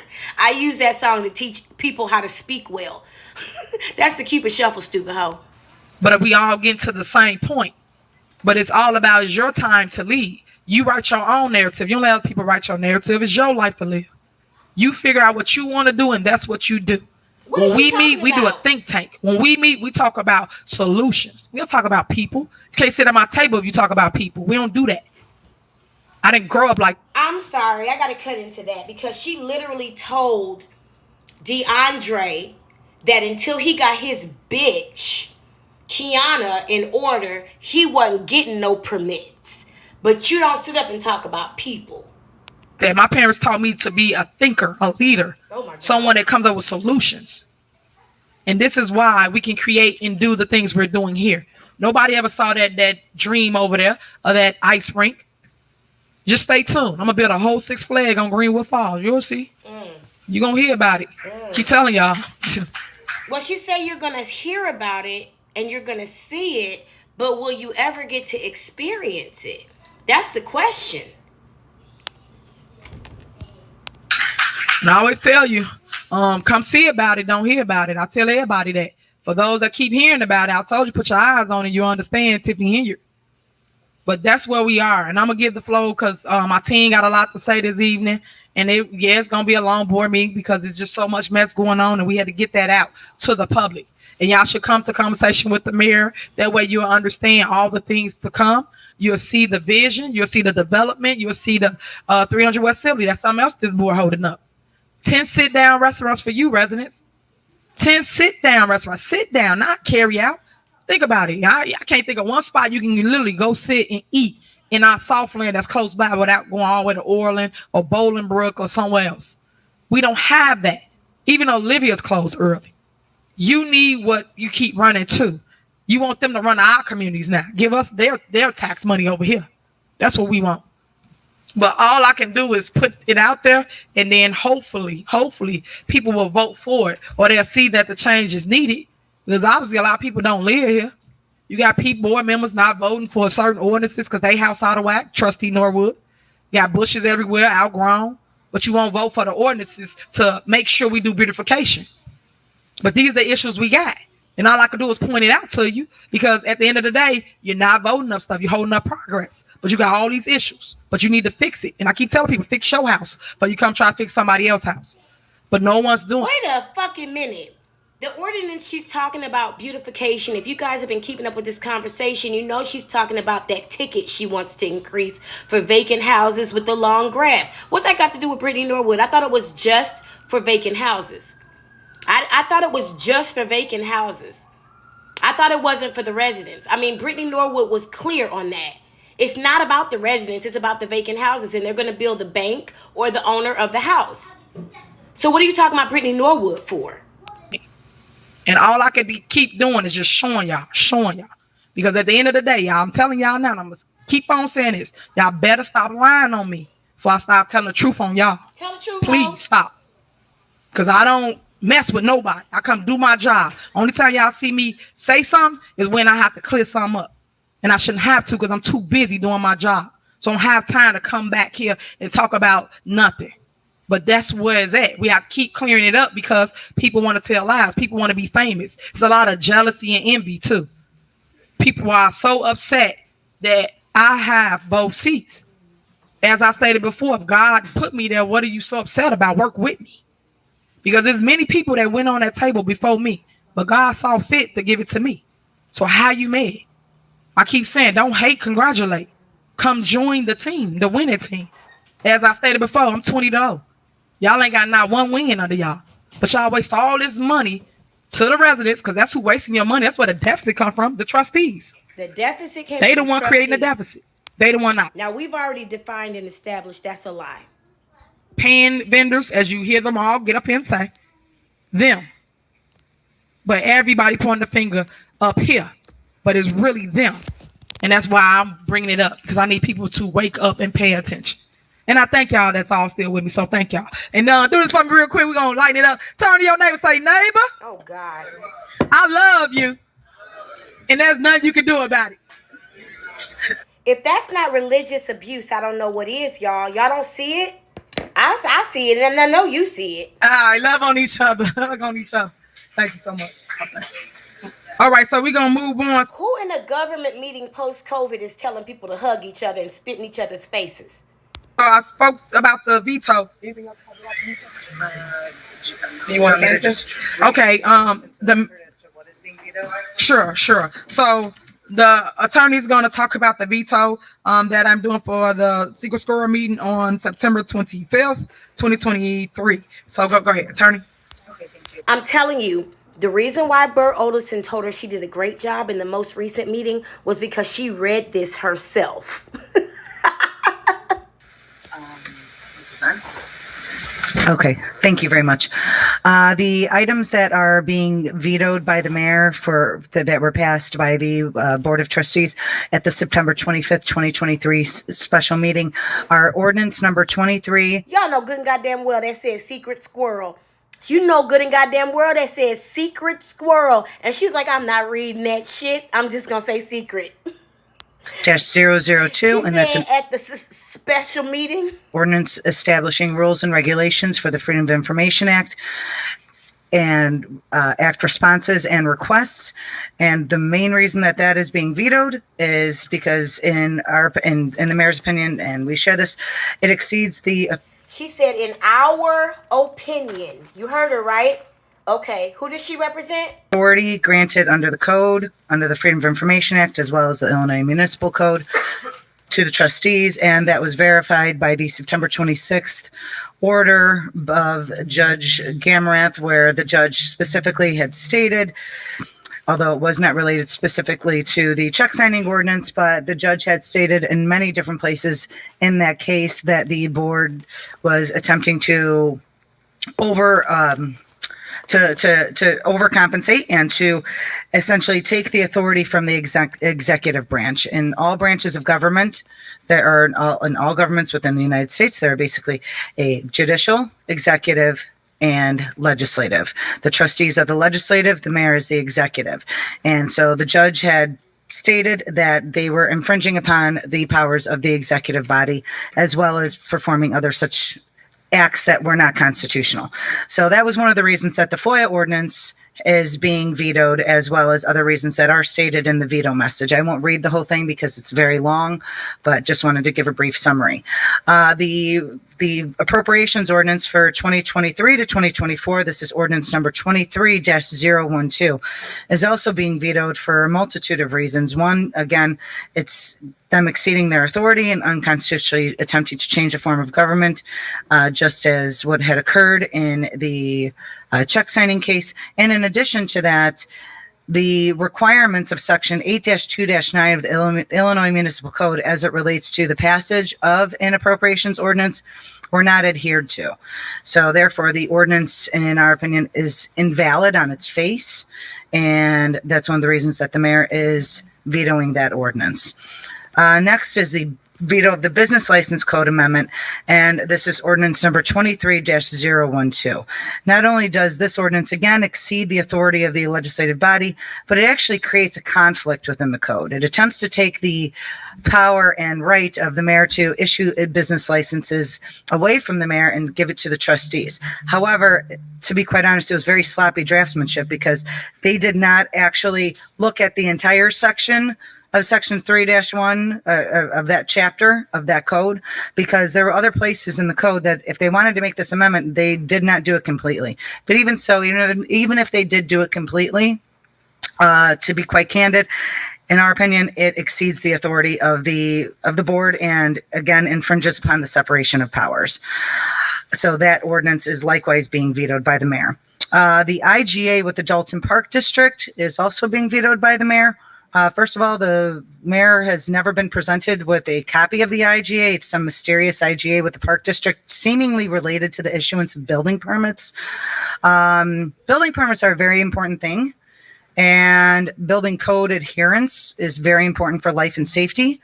And it's also very important for the firefighters and police officers and other public officials that enter into those buildings, as well as the residents that reside there or use that facility. So in this case, it's Park District facilities.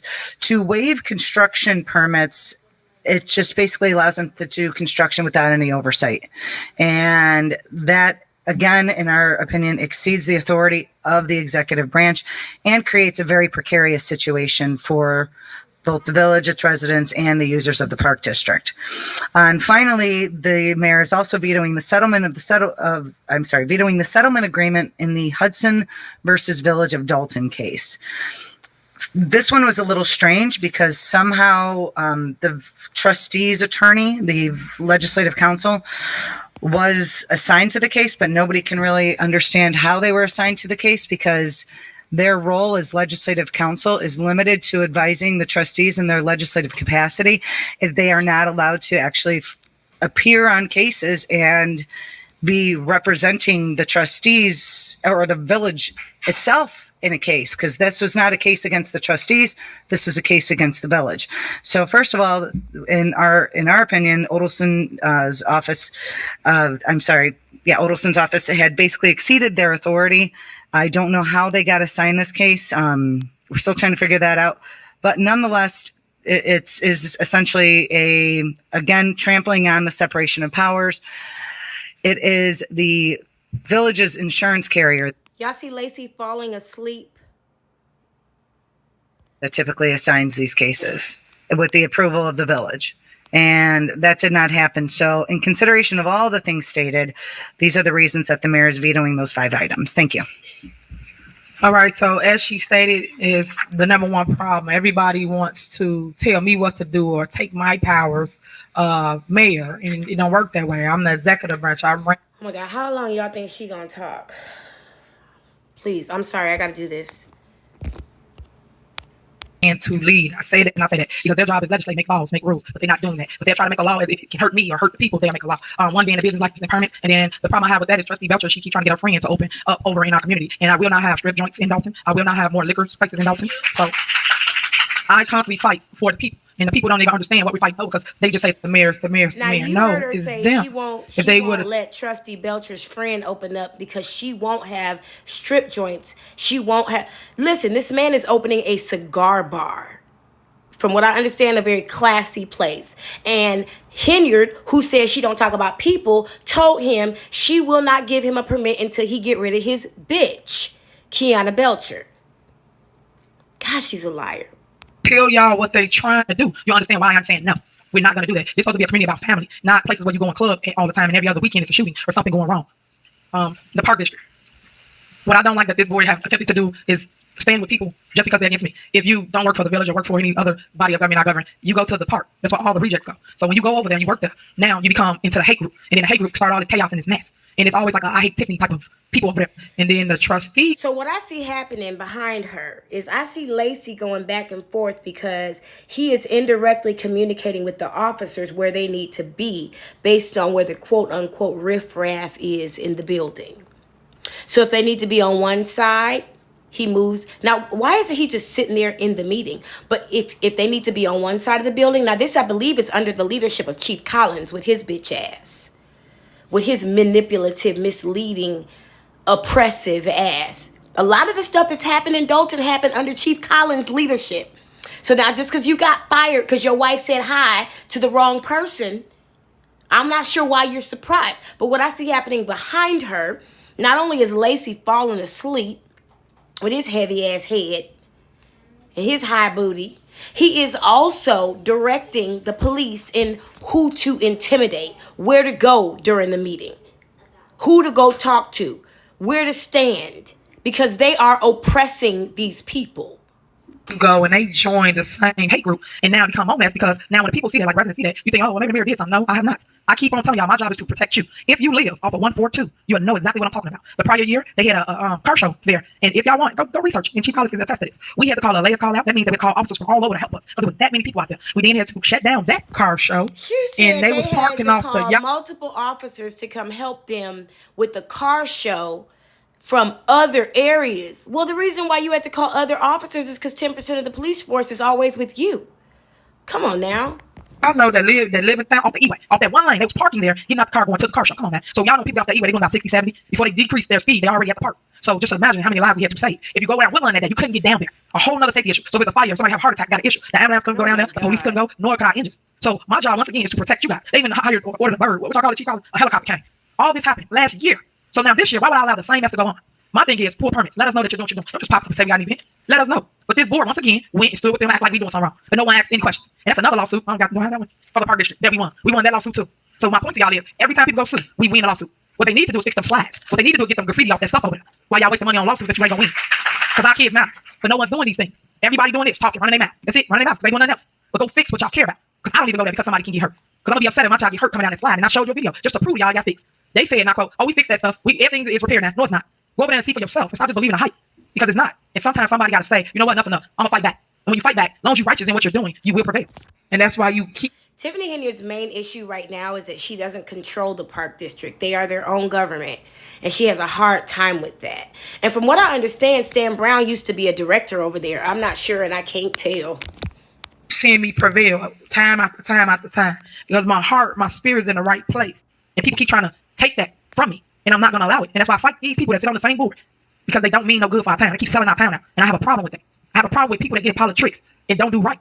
And guess what? Anything that needs to be changed is going to take time. I keep saying it. But let's go through it together and fix it. But don't sell our town now, guys. Because at the end of the day, we still going to be here, even though y'all not here. Because I'm everywhere and they never there. That's the difference between me and my board. And I thank you again, Trustee Stan Brown. I thank you again, Trustee Andrew Holmes. Because I'm the only two trustees that have ever support anything that I have going on to develop our town. And this is why we get awarded the money. When we went out of town. If Trustee Stan Brown, who can't read numbers, and Trustee Andrew Holmes, who we know to be a rapist allegedly, are the only two trustees that support her, what does that say about her? Springfield, they gave us $6.8 million. They allocated for Dalton. But if you're not in the room or you're not begging for stuff, how can you get things for your town? But people got to put stories out that ain't even true, because you got people. I have your heart. Just like y'all got my heart, y'all got to hold on me, dog, just like vice versa. So all I can tell you is that, hey, I'm going to keep leading with love. I'm going to stay positive, stay prayed up, and hopefully things will get better within the next couple months, because right now everybody getting Bristol windows. So I'll just let y'all know that. So we're going to move on next. And we're going to talk about the clerk. Clerk, you got a report? Okay, go ahead. I think this was her last meeting, if I remember correctly. Let's see. We actually are seeing a lot happen in one meeting. And that's why I said, something said today, keep watching those meetings. And today I wanted to watch this one with you instead of watching it and then bringing it to you. Yeah, I think this was her last meeting. I think her name is Eris. Good evening, everyone. Can you guys hear me? Hello. That's because the mics were being manipulated with. Remember, the director told us they had mock meetings in order to practice muting the trustees. Well, at this point, the clerk is seen in the same light. And okay. I believe she's the deputy clerk. So, let's see. Report A, approval of minutes for September 5th. 2023 regular board meeting. I'm asking the Board of Trustees for their approval for that meeting. That's not on the agenda. It says approval of minutes. It's not on the agenda. So why is approval of minutes on here? So let me give you a quick play-by-play. I'm just going to give you some background. No play-by-play, just some background. And then I let it play. At this point, in order to keep from, you saw Trina Downs in the comments, and you saw when she said on the mic, how come there are no meeting minutes on the website? Well, at this point, there had already been a complaint filed against Tiffany Henyard with the Illinois Department of Human Rights because she allowed a woman to be sexually assaulted by a trustee and tried to cover it up. Okay, so at this point, Tiffany Henyard's entire goal is to keep the minutes off of the record so that no one could ever investigate the things that are said, the things that are done, all of those things. Okay, so no one could ever prove that Andrew Holmes was still a trustee and he was still voting and he was still participating in the board, and she never handled that situation with ethics or compassion. So that the vetoes and all the dumb shit she says and all the lies wouldn't go on the record. She wasn't allowing the clerks to get the minutes approved by the board, so it would not go on the record. But these videos of these meetings are just as good for the feds. I'll allow them to continue. Normally, just so you know how this 2023 regular board meeting. I'm asking the Board of Trustees for their approval for that meeting. That's not on the agenda. It says approval of minutes. It's not on the agenda. So why is approval of minutes on here? Normally, just so you know how this go, Deputy Clerk, it has to say the date and the when you guys wanted the minutes. It will have a date by it. It's not on the agenda. And if you're paying attention, it's saying Mayor's veto on September 25th, 2023 minutes. So I said September 5th, not September 25th. Well, it's not on there. And thank you for clarifying, but it's not on there. Hold on. Prior agendas have had approval of minutes without the dates on there. It's not on there, so please move on. Okay, so I'll move on to communications then. You see the attorney, she's well aware that this is a situation that she needs to step in and make right, but she's not going to say nothing because you'll never hear these attorneys that sit next to Tiffany Henyard hold her accountable. So you stated that you won the FOIA case. That judgment isn't until October the 13th, 2023. Thank you. So that case is still open, for the record. Thank you. Also, we don't control the village website. Whatever is posted on the clerk's page, whatever is removed, whatever is added, we have no control over that. Just for the record as well. I'm done, Mayor. Please take classes to learn how to do your job. Ooh. I have. Because hold on, Clark. Let me finish. Quiet, please. Because at the end of the day, if you got communications to talk to the public about something they need to know, please do that. You can throw your jabs or say whatever you think you need to say. And for the record, please make sure everything I said up here is typed up in those minutes, since you want to be sarcastic about what's going on. As it relates to the FOIA. So she wasn't able to combat what the woman said, so she just insulted her, berated her. And when the crowd spoke up in support of this woman who's being abused in front of them, the chief of police told them to quiet down. I'm sorry, the deputy chief at the time, and the chief of police, both of them. Collins, that was you saying quiet down when the people were speaking up against injustice. You are a bitch ass nigga, and I'm glad you in Florida. It says TRO denied, and it's for Key versus Henyard 22 CH 3329. So please get your facts right. So again, courts, hold on. For the record. Hold on. Courts dismiss without leave. Motion for leave filed, amended complaint by Keys. Denied. Dismissal granted. 09/14/2023. Again, this y'all problem that I have with y'all. When I tell y'all something, I state my facts, but y'all too busy trying to do a cop back that y'all don't even understand what y'all talking about. So that's what it says right here. And this is from the lawyers, meaning the village attorneys. Y'all, let me ask you a question. If you were in a position of leadership, which I'm sure most of us have been or are currently in, and in a board meeting, you continually had to have these kind of hostile interactions with the people that work under you, wouldn't you get some kind of sign that maybe this isn't your tribe? Next, please, whatever you do, make sure that everyone's statements are in the record. And I know I said mine, but I want to say everybody's, so that the residents can follow up with what's going on. And as it relates to y'all office, and I mean Clerk Key, because you're the deputy, I need you guys to make sure y'all stop sending things out for FOIA that don't make no sense if y'all don't know what y'all talking about. Y'all job is to protect the village. Protect the village. Not assume what you think we don't have. Not assume or give your opinion of anything. And please, Deputy Clerk, come to work, because you don't be here. Please come to work. And then you will know what you should be giving out, because it's many a times you have dropped the ball on FOIAs that you should have gave to our departments, and y'all have not. So therefore, when a FOIA need to go out, people don't even know it exists because you guys haven't given it to the department heads. That's another issue, let alone the issue. But you guys need to get y'all office in order and stay out of the mess, because the clerk ain't nothing but a court reporter. That's what y'all do. Report what we do at meetings. But yet y'all get in the mess. Y'all go have secret squirrel meetings. Y'all call meetings, being disrespectful, walk out, leave. That ain't what you're supposed to do. You guys supposed to be neutral, because that's all y'all job entails, recording things and making sure minutes are done. So one thing one resident did say that I totally agree with is, where is y'all minutes? Y'all done been here. You been what, a year, 2 years? 2 years, and y'all ain't got no minutes done. None. Come on, man. What are we paying you for? And this is what I'm talking about, residents. When everybody want to fight, everybody want to talk mess, but ain't nobody doing their job, because everybody trying to do my job. Everybody trying to tell me what to do. And they all got jobs. They all got stuff that they should be doing, but they're not doing it. But everybody got something to say to me about my stuff, and I'm the only one producing, showing up and showing out, giving y'all everything that you need. But they not doing whatever their office is supposed to do. And y'all should have a problem with that. Moving on. Next, we have Village. May I be recognized? Go ahead.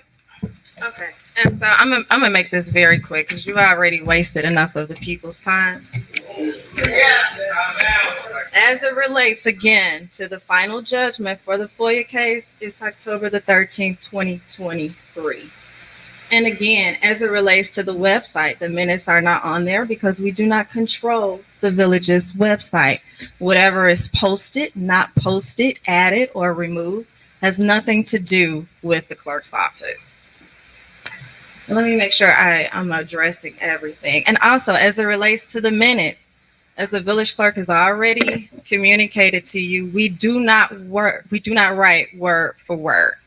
We follow what the Open Meetings Act states. We don't follow what you say, Mayor. What the law states is what we write. Check the law, check the statutes, and comprehend it, and you'll see why we write it the way that we do. It is a summary. We have been here for almost 2 minutes and we haven't even gotten through, 2 hours. We haven't even gotten through the agenda. Do you expect us to write that word for word? I think you're looking for a transcriber, and that is not in our duties. We do not transcribe. If you would like a transcriber, perhaps you should address the board and add it to the budget. But myself nor the village clerk will be transcribing minutes word for word, and that is for the record. Thank you. All right, I'm going to say this and we're going to move on. Y'all need to be respectful. And that's the problem here. Everybody, again, want to clap back. And then when I clap back, everybody got attitude. Be respectful, Deputy Clerk. And your problem, hold on, you out of order. You out of order. Did I not give you the floor? Deputy Clerk, you out of order. I won't respect Deputy Clerk, you don't respect. Deputy Clerk, you're out of order. And that's your problem. People need to learn to stay in their place. Like I gave you the floor, I was quiet. I let you say whatever you want to say. Now you listen to what I got to say. Stop being disrespectful. Stop lying to the people about what it is you in your office should be doing. You're a clerk key, period. Y'all need to come to work. Y'all are never here. Y'all need to do what you're supposed to do, which is have the minutes ready and make sure you review them. And if you guys would give us the minutes so we can review them before, so we can go and say, hey, add this, change that. And I said it's at the last meeting. And your job is to record what I'm saying. And if I say for the record, that means that you need to type what I'm saying. So won't you learn your position? Stop trying to clap at me. So we moving on. Next, village Mayor, I have a administrator. motion to suspend the rules. Okay, we finna move on. We got village administrator report. Motion in a second on That's a suspend motion. the rules. That's a motion. We're finna move on to the You report. can't just overlook a motion. Robert's Rules of Order don't make room for you to just overlook a motion. It's a motion. That's how you got walked out on the last meeting. And for the record, nobody has to always be at the village to do their jobs. When Clerk Key became clerk, she set a system in place for things to be able to be done remotely so that she wouldn't always have to be at the village in that hostile environment. Now, if the person who sits in the seat as mayor would go ahead and pay for the meetings to be codified and all the records to be codified, then they would be somewhere where she could access them in a moment's notice. But she doesn't even really want that. They are not court reporters. Those are clerks. They are the keepers of the record. And you just saw her block the approval of minutes. So why is she acting like she don't understand why there's no minutes? Now, there is a motion on the floor and a second. Attorney, we have a motion. Why do you want to suspend? Why do you want to suspend the? Why? What are you doing? I didn't say call the roll. Y'all are out of order. Y'all are out of order. Y'all out of order. Y'all out of order. Myself and other board members. And I just asked you a question. So, Deputy Clerk, you out of order. So why do you want to suspend the rules? We have a motion and a second to suspend the rules. Trustee, why do you want to Wait a fucking minute. Y'all see Andrew Holmes' head? Because all you see right now is Andrew Holmes' head. Head down. Straight down. Because he knows there's nothing he can say, nothing he can do. He sees it happening, but there's nothing he could do. because he couldn't control himself on or about May 26, 2023, when he drugged and raped a woman.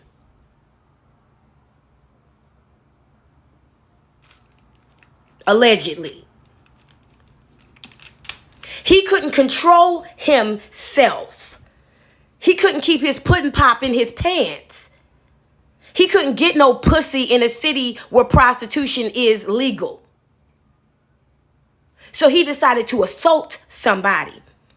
And now his chickens have come home to roost. And all that shit he said about, I see ya, I'm keeping names, I know credit card numbers. Well, you can't say shit. Your head is down in the face of injustice. Y'all are out of order. Y'all out of order. Y'all out of order. Myself and other board members. And I just asked you a question, so Deputy Clerk, you out of order. So why do you want to suspend We have the a rules? motion and a second. Look at that. Look at this nigga. It is so funny that the camera went straight to him. I love it. Whoever the camera guy is, much obliged to you. I see your thumbs up and thumbs downs. I see him. I see him. I see when you call out her lies. She ain't smart enough because she don't have the attention span to look at a whole meeting. But I see what you be calling out her shit. I see you. I see you. But look at this.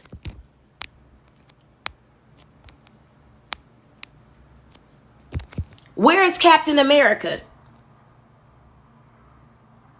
Where is he? Mr. I don't let nothing happen on my watch. Look at him. Head straight down. Bitch ass nigga. To suspend the rules. Trustee, why do you want to suspend the rules? You have reports to do. He don't have to say that. General comments have not been addressed. Myself and other board members, I believe, have He comments. does not have to say why. He does not have to explain why. There's a motion and a second on the floor. He doesn't have to explain why. The next thing is to call the roll. Any of the allegations stated. So I'm asking either for general comments or suspend the rules. Trustee, we're going to get to everybody on here. Right now, we are on clerk. She's done. We are on village administrator now. And we will get to you guys to speak. Everyone's going to be allowed to speak. There's a motion and a second to. When he goes to respond to those allegations during corporate bills, she's going to say, it's not time for that. It's time for corporate bills. So when is he supposed to respond to all those allegations she just made? Suspend the rules. I will thank the attorney. That's how to follow. stupid you sound, Tiffany. And attorney said, what rule? I said a motion and a second to suspend the normal order of business. To suspend the agenda. So you want to say? How come Tiffany too don't understand what he's saying? Is she playing stupid? Is your motion to take the agenda out of order?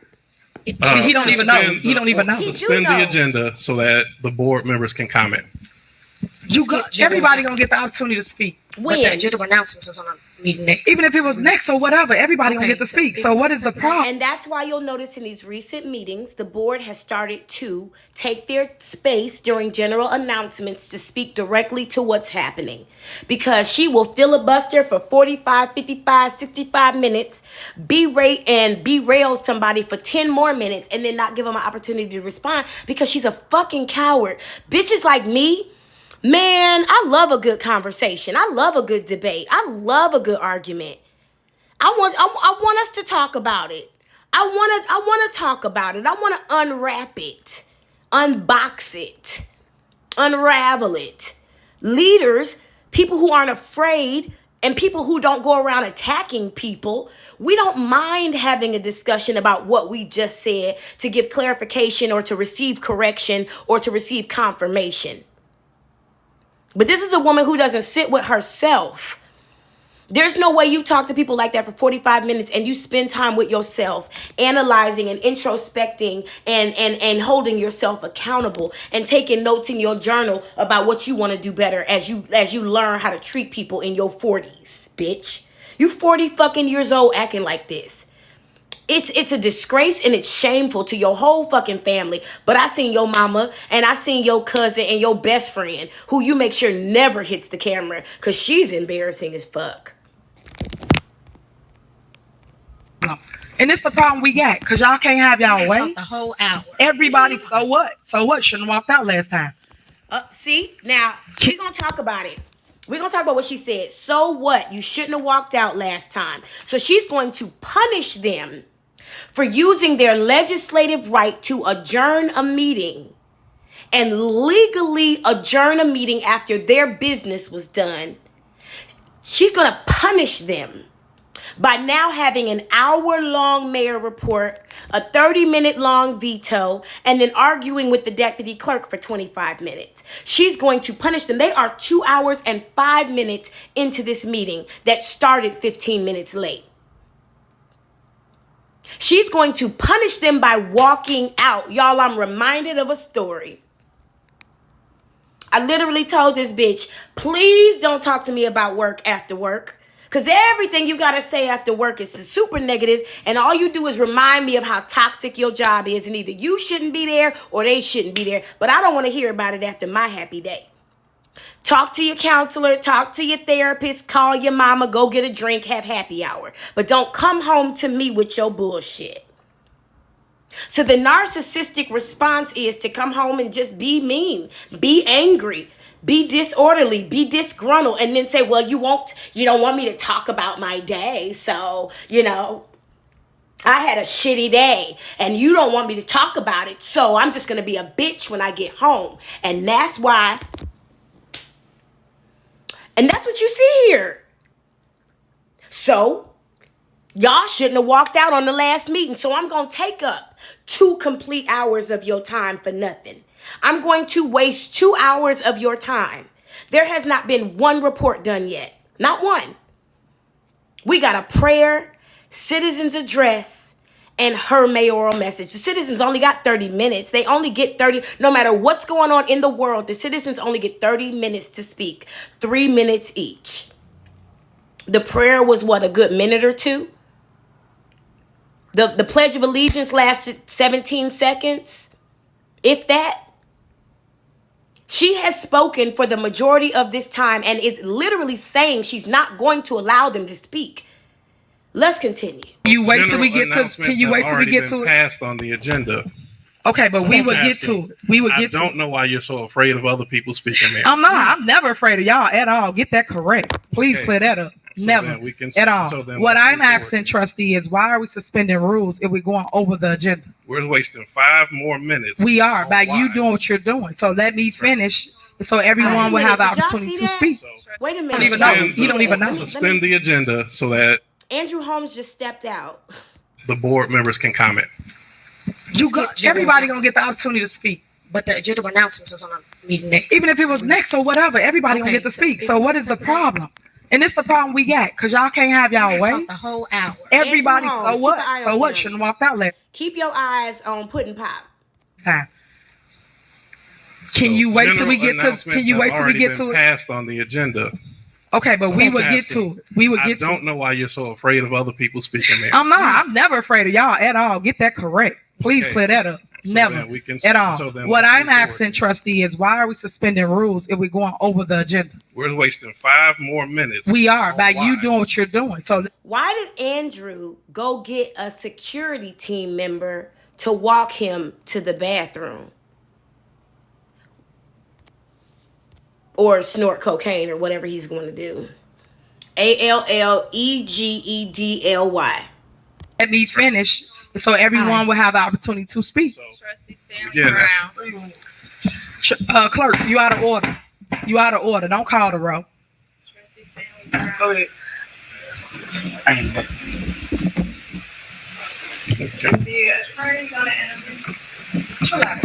Is the motion suspended? Go ahead. You need to chill out. Turn around. Turn around. Girl back. Go on with all the nutball stuff. Can we have order, please? Order. You see Lacey walking up to cause, what he does. He's a bully. We know. Man, I can't wait till you get your ass whooped in jail. Ooh, it's going to be beautiful. We're going to hear all about it. She tells this grown professional woman who dresses better than her is more naturally beautiful. What my girls say, I'm more pulled up than you, bitch. She tells this woman who she wishes she could be to turn around and chill out. Girl, bye. Every opportunity you have to do the right thing, Tiffany Henyard, you choose to do the wrong thing. And that's why you in love with a man who will never marry you. And is still getting refinancing his house, even though you pay him $100,000 a year through the government, and you give him a budget to play with for his job. He's still refinancing houses with his wife and keeping that money and going on vacation with her. Please, or you be escorted out of the meeting. Is the attorney gonna suspend the motion or what? Is the attorney gonna say something or no? What attorney? We got a whole second and a motion on the Who's table. attorney? I understand it. See, the attorney is working to strategize a way around it. Okay? Instead of just doing the right thing. You heard the attorney say in the last meeting, well, the cleanest thing to do would just to vote on the motion. And if it fails, then, present another motion. But no, she wanna do this instead. Okay. All right. She said, go ahead. Thank you. I'll start again. Trustee Norwood. Aye. Trustee Stanley Brown. No. Trustee Howe. Please don't be disrespectful to people. Don't do that. Trustee Holmes. No. Trustee Belcher. Aye. Motion passed. Thank you. I'll be brief with my comments, but I will say something that served me many years has been anytime somebody speaks that fast, watch your wallet. And that's what's going on here now. There's a lot of comments, a lot of statements that are being kind of hurled out there to defend something that when there was a media reporter there asking for a stance, and there was no stance given to that same reporter. This is not information that the board made up and provided. That information was given out. Residents, I will say again, this deficit is real. We have troubles. Watch your wallet when people are talking that fast. That concludes my comments. May I be recognized? Go ahead. I just want to address a few things that was stated tonight in your mayor's report. I'm not asking for feedback. I just want to make a statement. First off, you posted the CBA, the contract for the police, but you only posted a part of it. In that contract, because I read, it states that the protective detail is straight time, meaning that every shift, it should be somebody, not extensive overtime that's being clocked to the taxpayers. Right. And it has been the norm that they don't cash out more than 40 hours per every 2 weeks for comp time. So to get 300 hours, even if they did over 80 hours or whatever, that's more than the norm, especially when we're having financial difficulties. Second, you said something about the business license. I'm not, and you can definitely always include me in everything. I'm not opposed to your decision of business license. What I'm opposed to, if this was the direction that you were going for the village, these are people's business. It should have been a letter 6 to 9 months saying that we're looking to go in a new direction for the village. Don't wait until it's time for them to renew their license and leave them on this spinning journey of just hanging and not telling them what you're trying to do. So when you get up here and say, we're doing this and it's our friends and all that, that is not the goal. My thing is that if you do have the ability and the width to say that I don't want 40 license in town, that's your decision because you're the liquor commissioner. But to uproot these people's livelihoods after 20, 30 years, that's what I have a problem with. And you keep saying my friend bringing a strip club, which I don't know who my friend is. But the same friend or whatever that you keep saying I have, this 300 Sibley redevelopment plan that you so into pushing Restaurant Row wants 9 liquor license and an entertainment venue, which you're not saying, and then asking us to give him $3.5 million to do it. So when we start talking about stuff, like you always say, you have your turn to say something. We have ours. Look at the facts. Everything that's documented, because you highlighted only certain stuff. Ask FOIA a copy of the collective bargaining agreement. FOIA the copy of the ordinance of the business license. FOIA the copy of the redevelopment plan and the things that we're going through. This is not to sit up here and to attack nobody. And it's a shame that we get here and y'all just say here, we've been here 2 hours and 15 minutes. An hour, she just talked about everything that somebody attacking her or doing. It's not about attacking nobody. It's about communicating. She don't communicate with us. That's the truth. Yes, we ain't gonna kumbaya or nothing, but it's a respect level. And we sit up here and disrespect one another because you only give what somebody is giving to you. My mother is not sitting on that dais. And it's not fair that she sits here and talk to us like we're kids. It's not fair. It's not fair at all. Then she says we voted against the gas leak, a lie. Voted against cameras and the police, a lie. All these things to try to demean all the stuff that's going on. I said, and she said, we don't research. Research. We looking at the warrant list. $6,426 on a logo for a skating rink. Who do that? Not approved. We sit here. It's been over $1 million for this Greenwood things. Not budgeted. All these grants. No receipts of payments deposited into the bank. And then it's always they doing this. I grew here.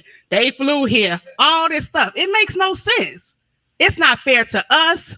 It's not fair to the residents. And it makes no sense that we can't come and continue to do business and get up out of here. We spending roughly between $300,000 and $400,000 every month or every other month on tree trimming. It makes no sense. It's not budgeted anywhere. It's not about beautification. If you're going to cut the trees, cut the dead trees, trim the trees. But you making this a project of beauty just to be like, they said no. They said no. It's not fair to us. I'm a taxpayer. I've been here almost 20 years. So that grew here, flew here. I'm just invested as you are. And it's not fair that the decisions that you're making are on the backs of the residents. I release. All right. And just so you know, I said I asked for no comment. Girl, you can't tell me what to do. So for that, y'all didn't budget for y'all attorney, right? But he charging all this money, this $2 million stuff, right? But you keep saying stuff not budgeted. So when y'all gonna put the residents in the budget? But y'all keep budgeting for everything else but the people. So if you're gonna state the facts, state the facts. All you did was make statements and no facts to nothing that you're talking about. 300 West Sibley, they tried to take that man property. He won in court. This was Does she really have to respond to everybody? And I've actually covered this meeting a little bit in pieces. And not long after, she started saying to the board, do you have to respond to everything I say? Yeah, you do that. This is what you're doing. The Rowley administration, Jason House knows. But y'all ain't fighting for that though, right? Y'all ain't fighting to make people whole and make things right. Then you tell the person, come with a better plan. He come with a better plan, say 10 sit-down restaurant. And he didn't ask for no 9 liquor license. That everybody know that I ain't giving out because that ain't my thing. Everybody know that about me. I'm about family. I just told you we got over 40 places. So why would I want to add more? But people just be talking up here. Go ahead, trustee. Thank you. Good evening, residents. Let's do a happy Monday, right? Sir, please keep it down. Happy Monday. There's an African proverb that says, if you want to go far, go alone.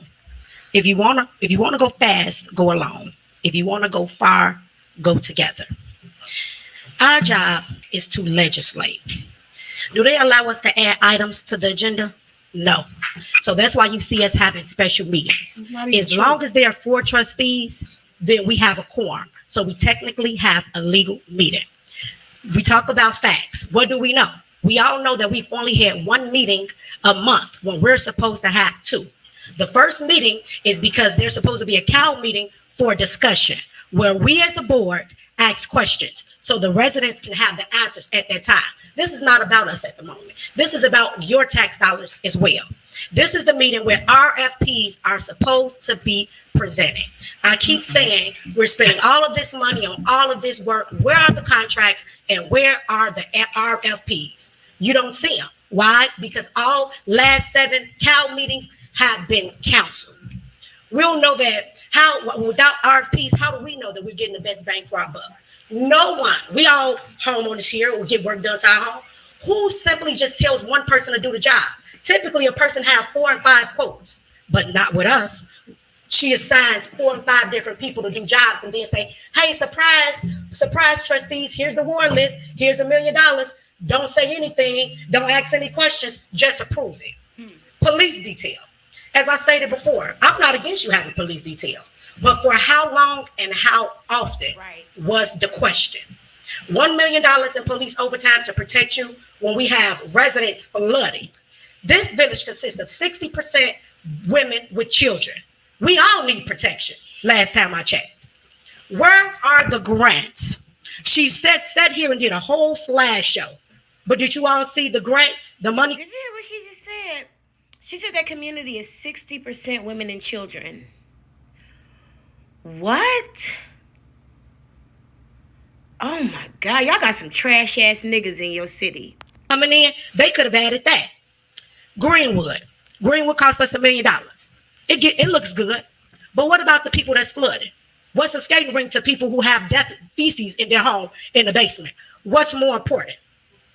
We have infrastructure issues where our priorities are not with spending. They're not prioritizing without spending. Taxes are increasing, and all you all have to show for it is a skating rink. Ask your mayor, since we're talking about working together, to have the 2 meetings that we're supposed to. Let's have the CAL meeting where there's RFPs presented so we all know who's doing the work and how much the work is costing us. We're $5 million in a deficit, and that's why we're here. Checks and balances. This board is about checks and balances. This is what we're fighting for, transparency. So on a lighter note, we're having an all about real estate seminar where our very own Cook County assessor will help you appeal your taxes. Wednesday, October 25th from 6 p.m. to 8:30 p.m. at 14700 Evers in Dalton Park inside the Lester Loan Building. For all of the people who missed the first deadline to appeal their taxes, because we know they're increasing, right? Make sure you're here. If you have any questions, feel free to contact me at 708-968-4297, or feel free to email me at bnorwood@villageofdalton.org. Thank you all, everyone. Let me take this moment to share a couple of my notes, because, man, first of all, trustees, I need y'all to get out your feelings, okay? I need you guys to leave your feelings in your cars when you come into this meeting, because either you are going to fight her and whoop her ass, or you are going to talk with confidence without trembling. Also,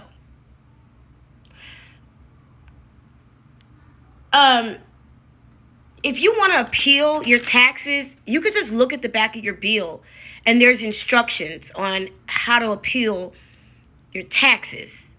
You could Google it. And Google has an AI assistant now that'll help you based on where you live. But appealing your taxes is not a painstaking process. You just go down to the county assessor's office. You tell them a reason why you need to appeal it, either because of the value of the property not having, increased anymore, or some other things. But on the very back of your property tax bill, there are instructions on how to appeal your taxes. You might have to get a magnifying glass out or put on some glasses, but you really don't have to go to a whole workshop to do that. But shout outs to Trustee Norwood and the Cook County Assessor who's helping people make this situation right. All right, so go ahead. Here we go. Back to the good evening, ladies and gentlemen. I hope Ed Steve is still here. I'd just like to say there's going to be a fair coming up October 14th. It says, "From Fear to Free, United for Women's Safety." And I'm looking at the flyer, and my counterpart right here, Brittany Woods, you're on there. And you're talking about uniting for safety for women. And this is just going back and forth. This is totally unfair. You guys keep throwing out there Greenwood Falls like that's the only thing that's been built. It is. There's more things been done out here in Dalton instead of just Greenwood Falls. Stan Brown, if you hung in this video this long and you haven't fallen asleep yet, what else has been built in Dalton besides an ice skating rink and a roller skating rink? And those weren't even built. Those were renovations on currently existing land. I think those were basketball courts. But what has been, the tiny houses. What else has been built? You used that word, I didn't. Like tell us. Like we got sidewalks out there because I deal with a lot of seniors. Oh, Lord. And we're looking at seniors got their sidewalks done in front of their homes.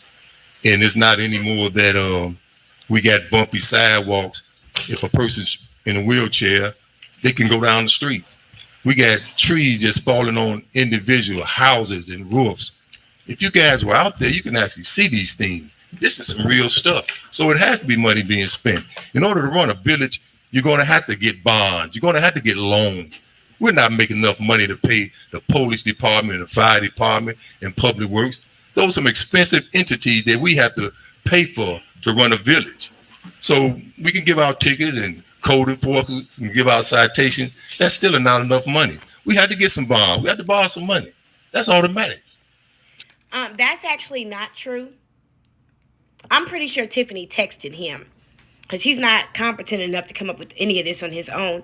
But no, you can run a city without getting bonds and loans. I mean, they really? Okay. There are actually, never mind. This man is disconnected. Run a village. Every village around is doing that. From Calumet City to beautiful South Holland, they're getting bonds. They're borrowing money. But I hear you, other trustees, and I'm not picking sides, but I'm just looking at what we're going to do. Just keep fighting and get nothing done. It's unfair to say the mayor's just spending money. Where? Where's she putting the money at? Not in her pocket. It's going out here to the residents.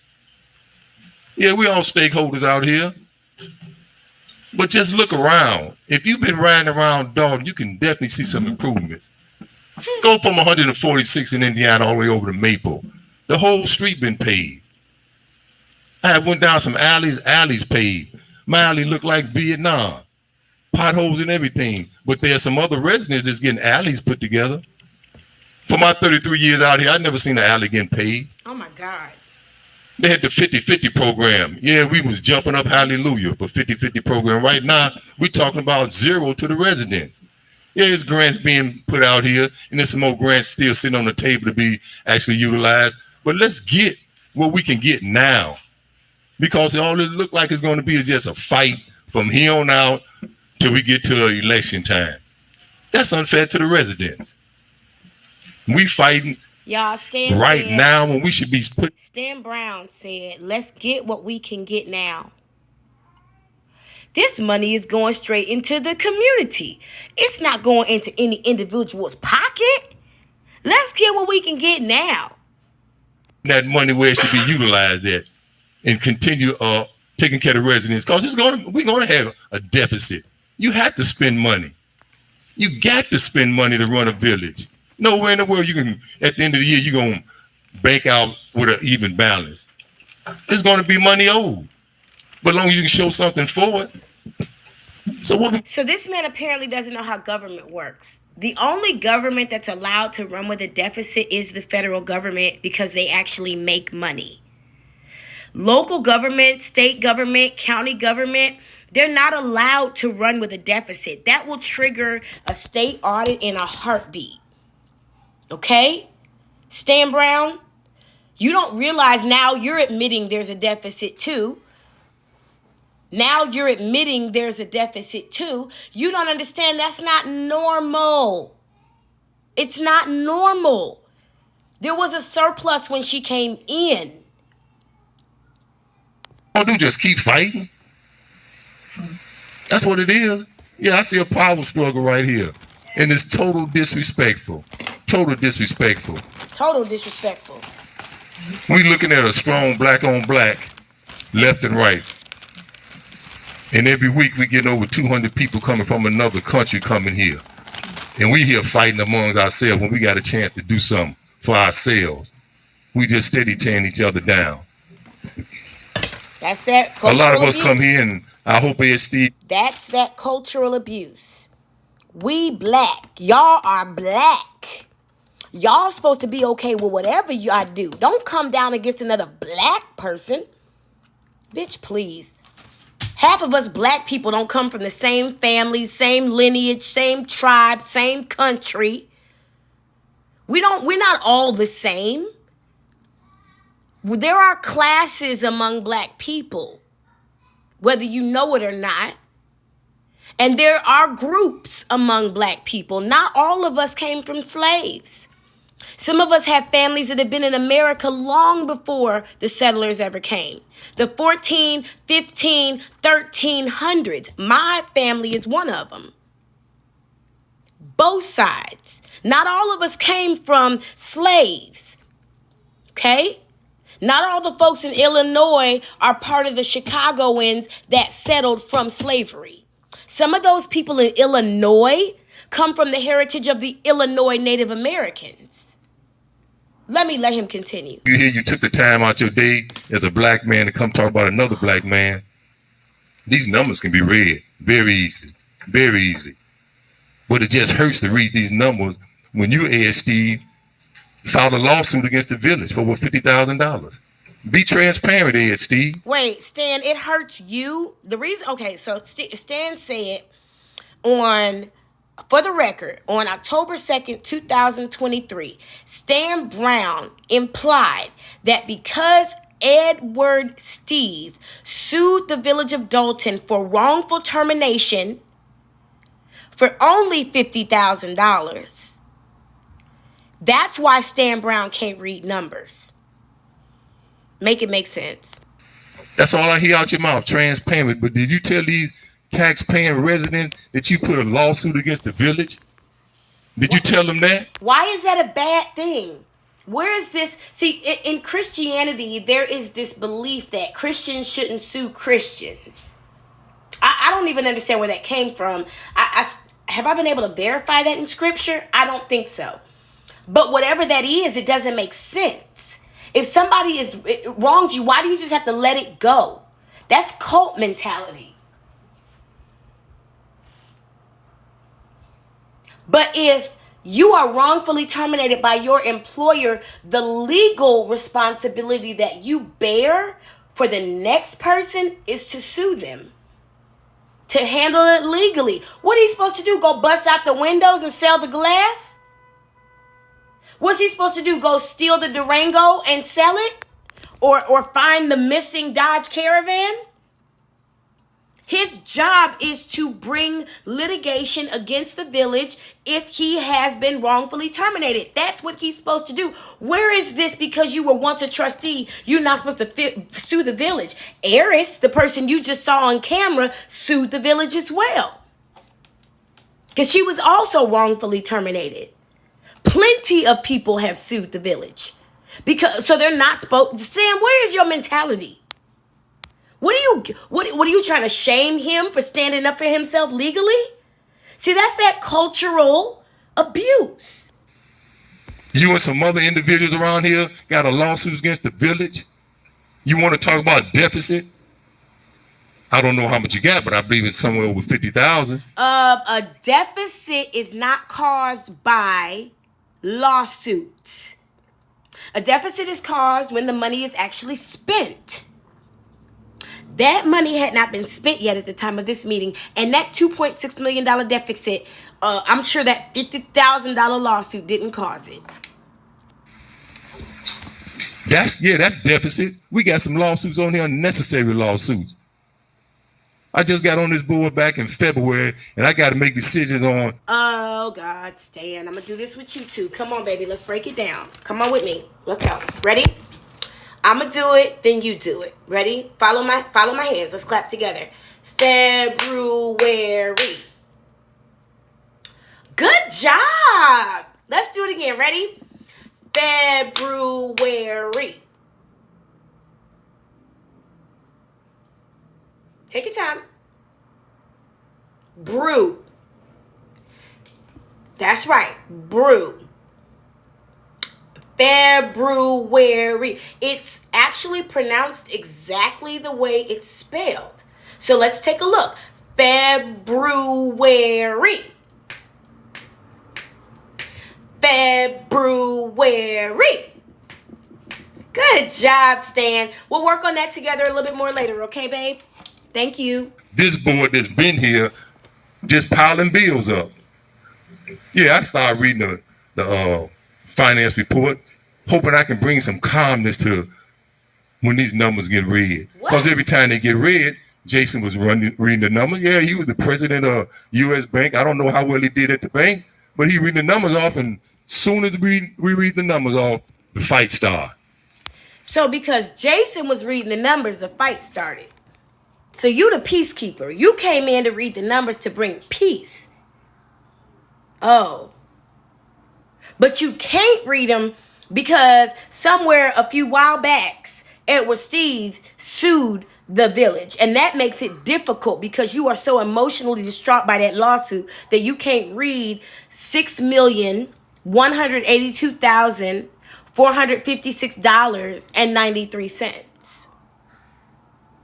Thank you. I appreciate that. We here for 2-3 hours talking about the bills.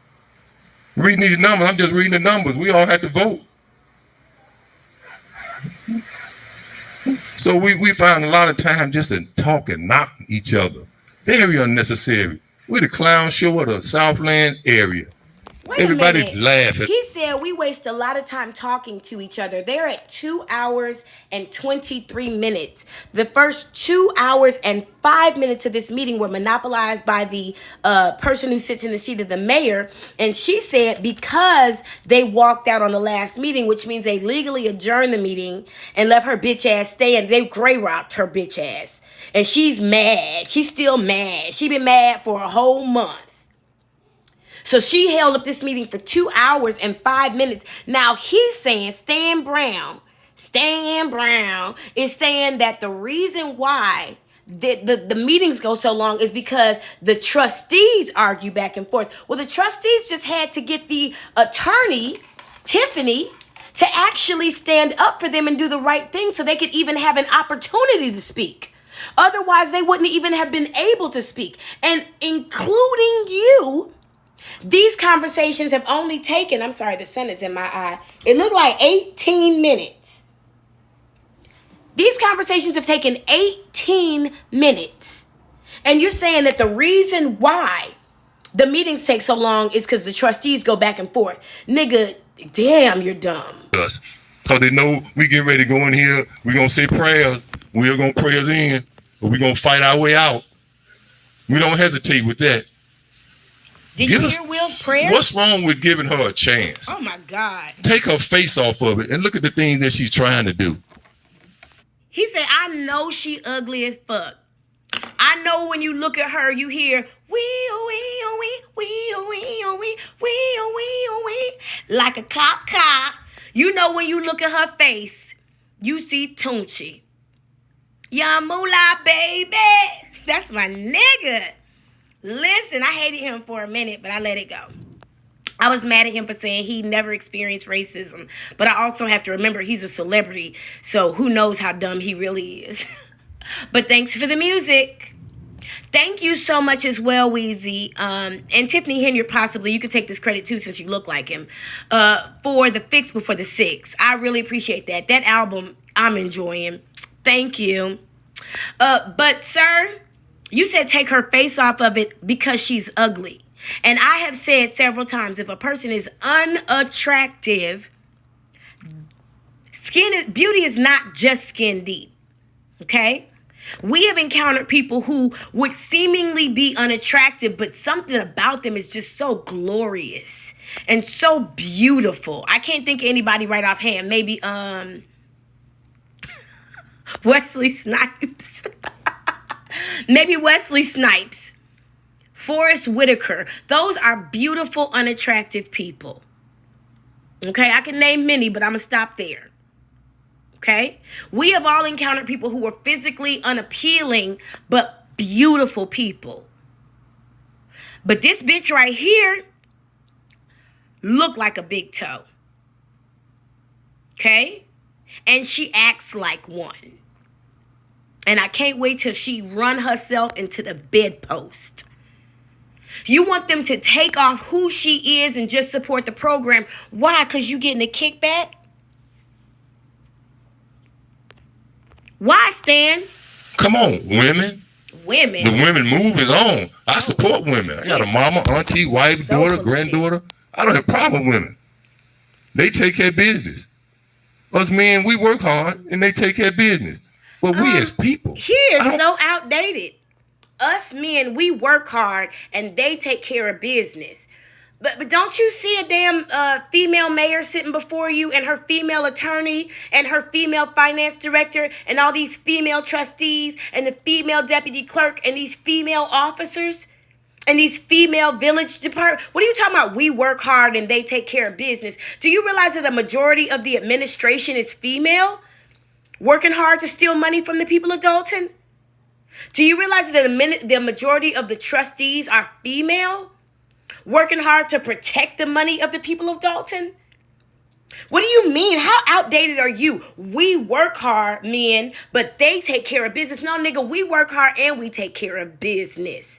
Because I'm sure after you push that car, you wasn't getting up going to work the next day. You are so outdated. I ain't got no problem with women. I love women. Andrew Holmes, can you say the same? Care if you black, white, green, or red. We Daltonians. Come on, y'all. Let's take care of our town. We beating our town up. We get to come up here and talk about each other and people clapping and you know, okay, we got the most claps. If I wanted to, if I work hard enough, I can get a crowd of people up here because I know I did a lot. If I want, I do remember this meeting now. If I work hard enough, I can get some people up here to support me too. Where they at? Not for a lot of people. I can bring some people up here to clap. And I'll clap a lot of people up in here. I don't even waste that time to do that. But you know what you can do? Election time. Vote in people, vote people out. Ed, Steve, people showed you how they felt about you. I know Jason House kind of regrets fighting for them times to speak, because now we have Stan Brown filibustering for the mayor. Come on, Ed, Steve. If they wanted somebody to always say transparency every time there's a meeting, you would have been here, Ed, Steve. But you took the time out your day to come up here and knock the board members that's trying to do something. And I feel slighted, very slighted. These meetings you guys having at a nonpartisan park district where you shouldn't be doing nothing political there. I didn't even get an invitation. Never said, hey, Stan, stop by the meeting. That's a lie. You know, we got to say. Because the meeting was posted in the newspaper. Him and the mayor were invited, or Tiffany Henyard were invited, along with Stan, along with Andrew. All of the necessary things were in place. And if we're going to talk about the park district being a nonpartisan place where political meetings shouldn't take place, then let's figure out why Tiffany Henyard's inauguration was held there. That was a legal meeting, a government meeting, a partisan meeting at the park, the same exact place where the board of trustees have been having their meetings. Stan, you stupid. We don't get to say we want to say it at the village hall. Come on by here and here we have to say. But you don't give anybody any room to make a decision. Just as you doing the mayor, you got her back against the wall. What do you expect her to do? Oh my God. Give her some room. Give her a room in the back so she can wiggle out and say, okay. Now, I'm going to ask you a question, because this nigga is talking shit. Tiffany Henyard says she don't sit around tables and talk about people. Where is Stan Brown getting all this from? Unless he's had conversations with this woman.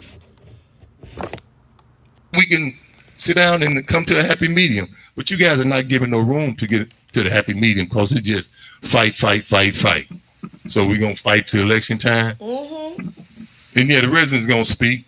But I say to you residents, pay attention to who you're electing in there. Yep. Because they can talk smart at the meetings, but can they do something? Are they gonna move the rock? Stan is really hurt.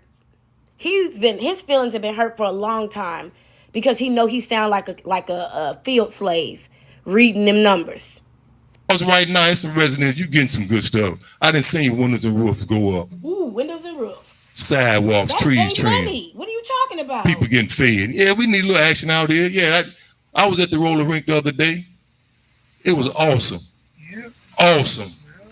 That's a money revenue right there. That's gonna bring. Where's the revenue?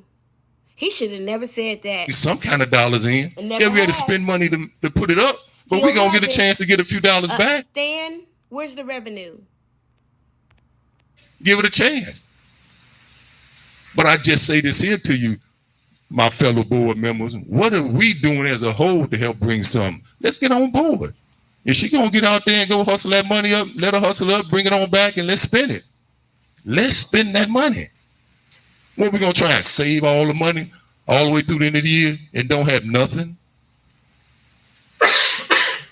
We need to check ourselves out because we're not doing a good job as a board with all this fuss and fight going back and forth. Yeah, the meeting is long.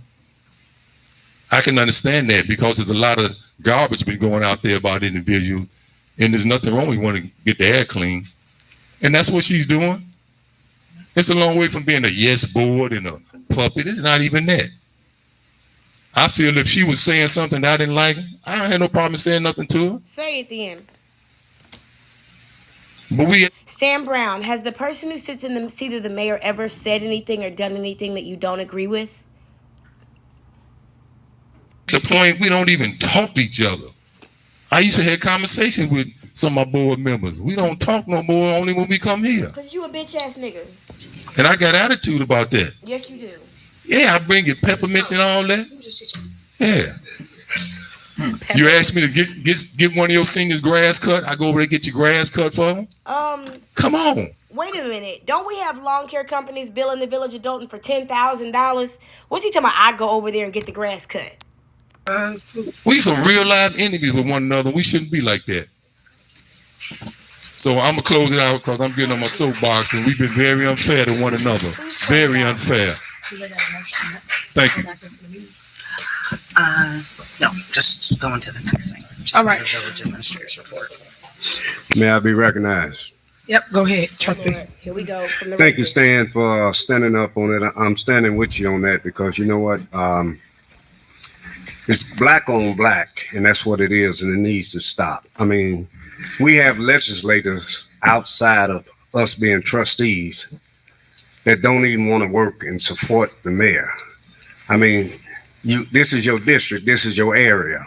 Those of you that are in Springfield need to turn around and start working and putting the money into the village of Dalton.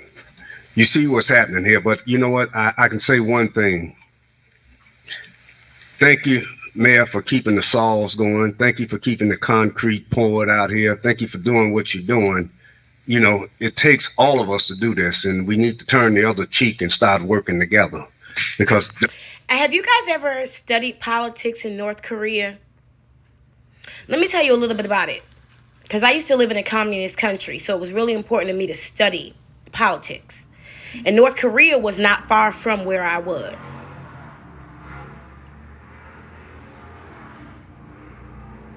Thank you, vehicle.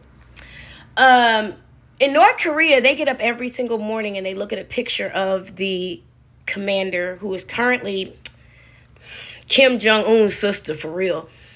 And they look at it, and as a family, they pray. They ask him for wisdom. They ask him for strength. They thank him for providing for them and giving them their breath and their life. They literally do that in North Korea. They sing songs of praise and worship to the great leader. Don't this sound familiar?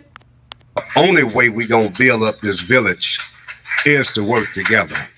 And it's a shame that as a female, you can see the changes that have been done from previous administration. I don't worry and look back on what they didn't do or should have did. but it's getting done now. Look at how much work is getting done now that you ain't seen in 20 and 30 years. That's what you need to be talking about. Oh, God. You know, when you plant that seed, just keep growing and keep growing, because sooner or later, those who have not prepared themselves to help this village, to help the seniors, to help the kids, then your time shall come to an end. I'm What done. is he talking about? All right, thank you. Next. And that's a fucking rapist talking. And Tiffany knows it. You don't see certain people in this meeting, do you? Okay.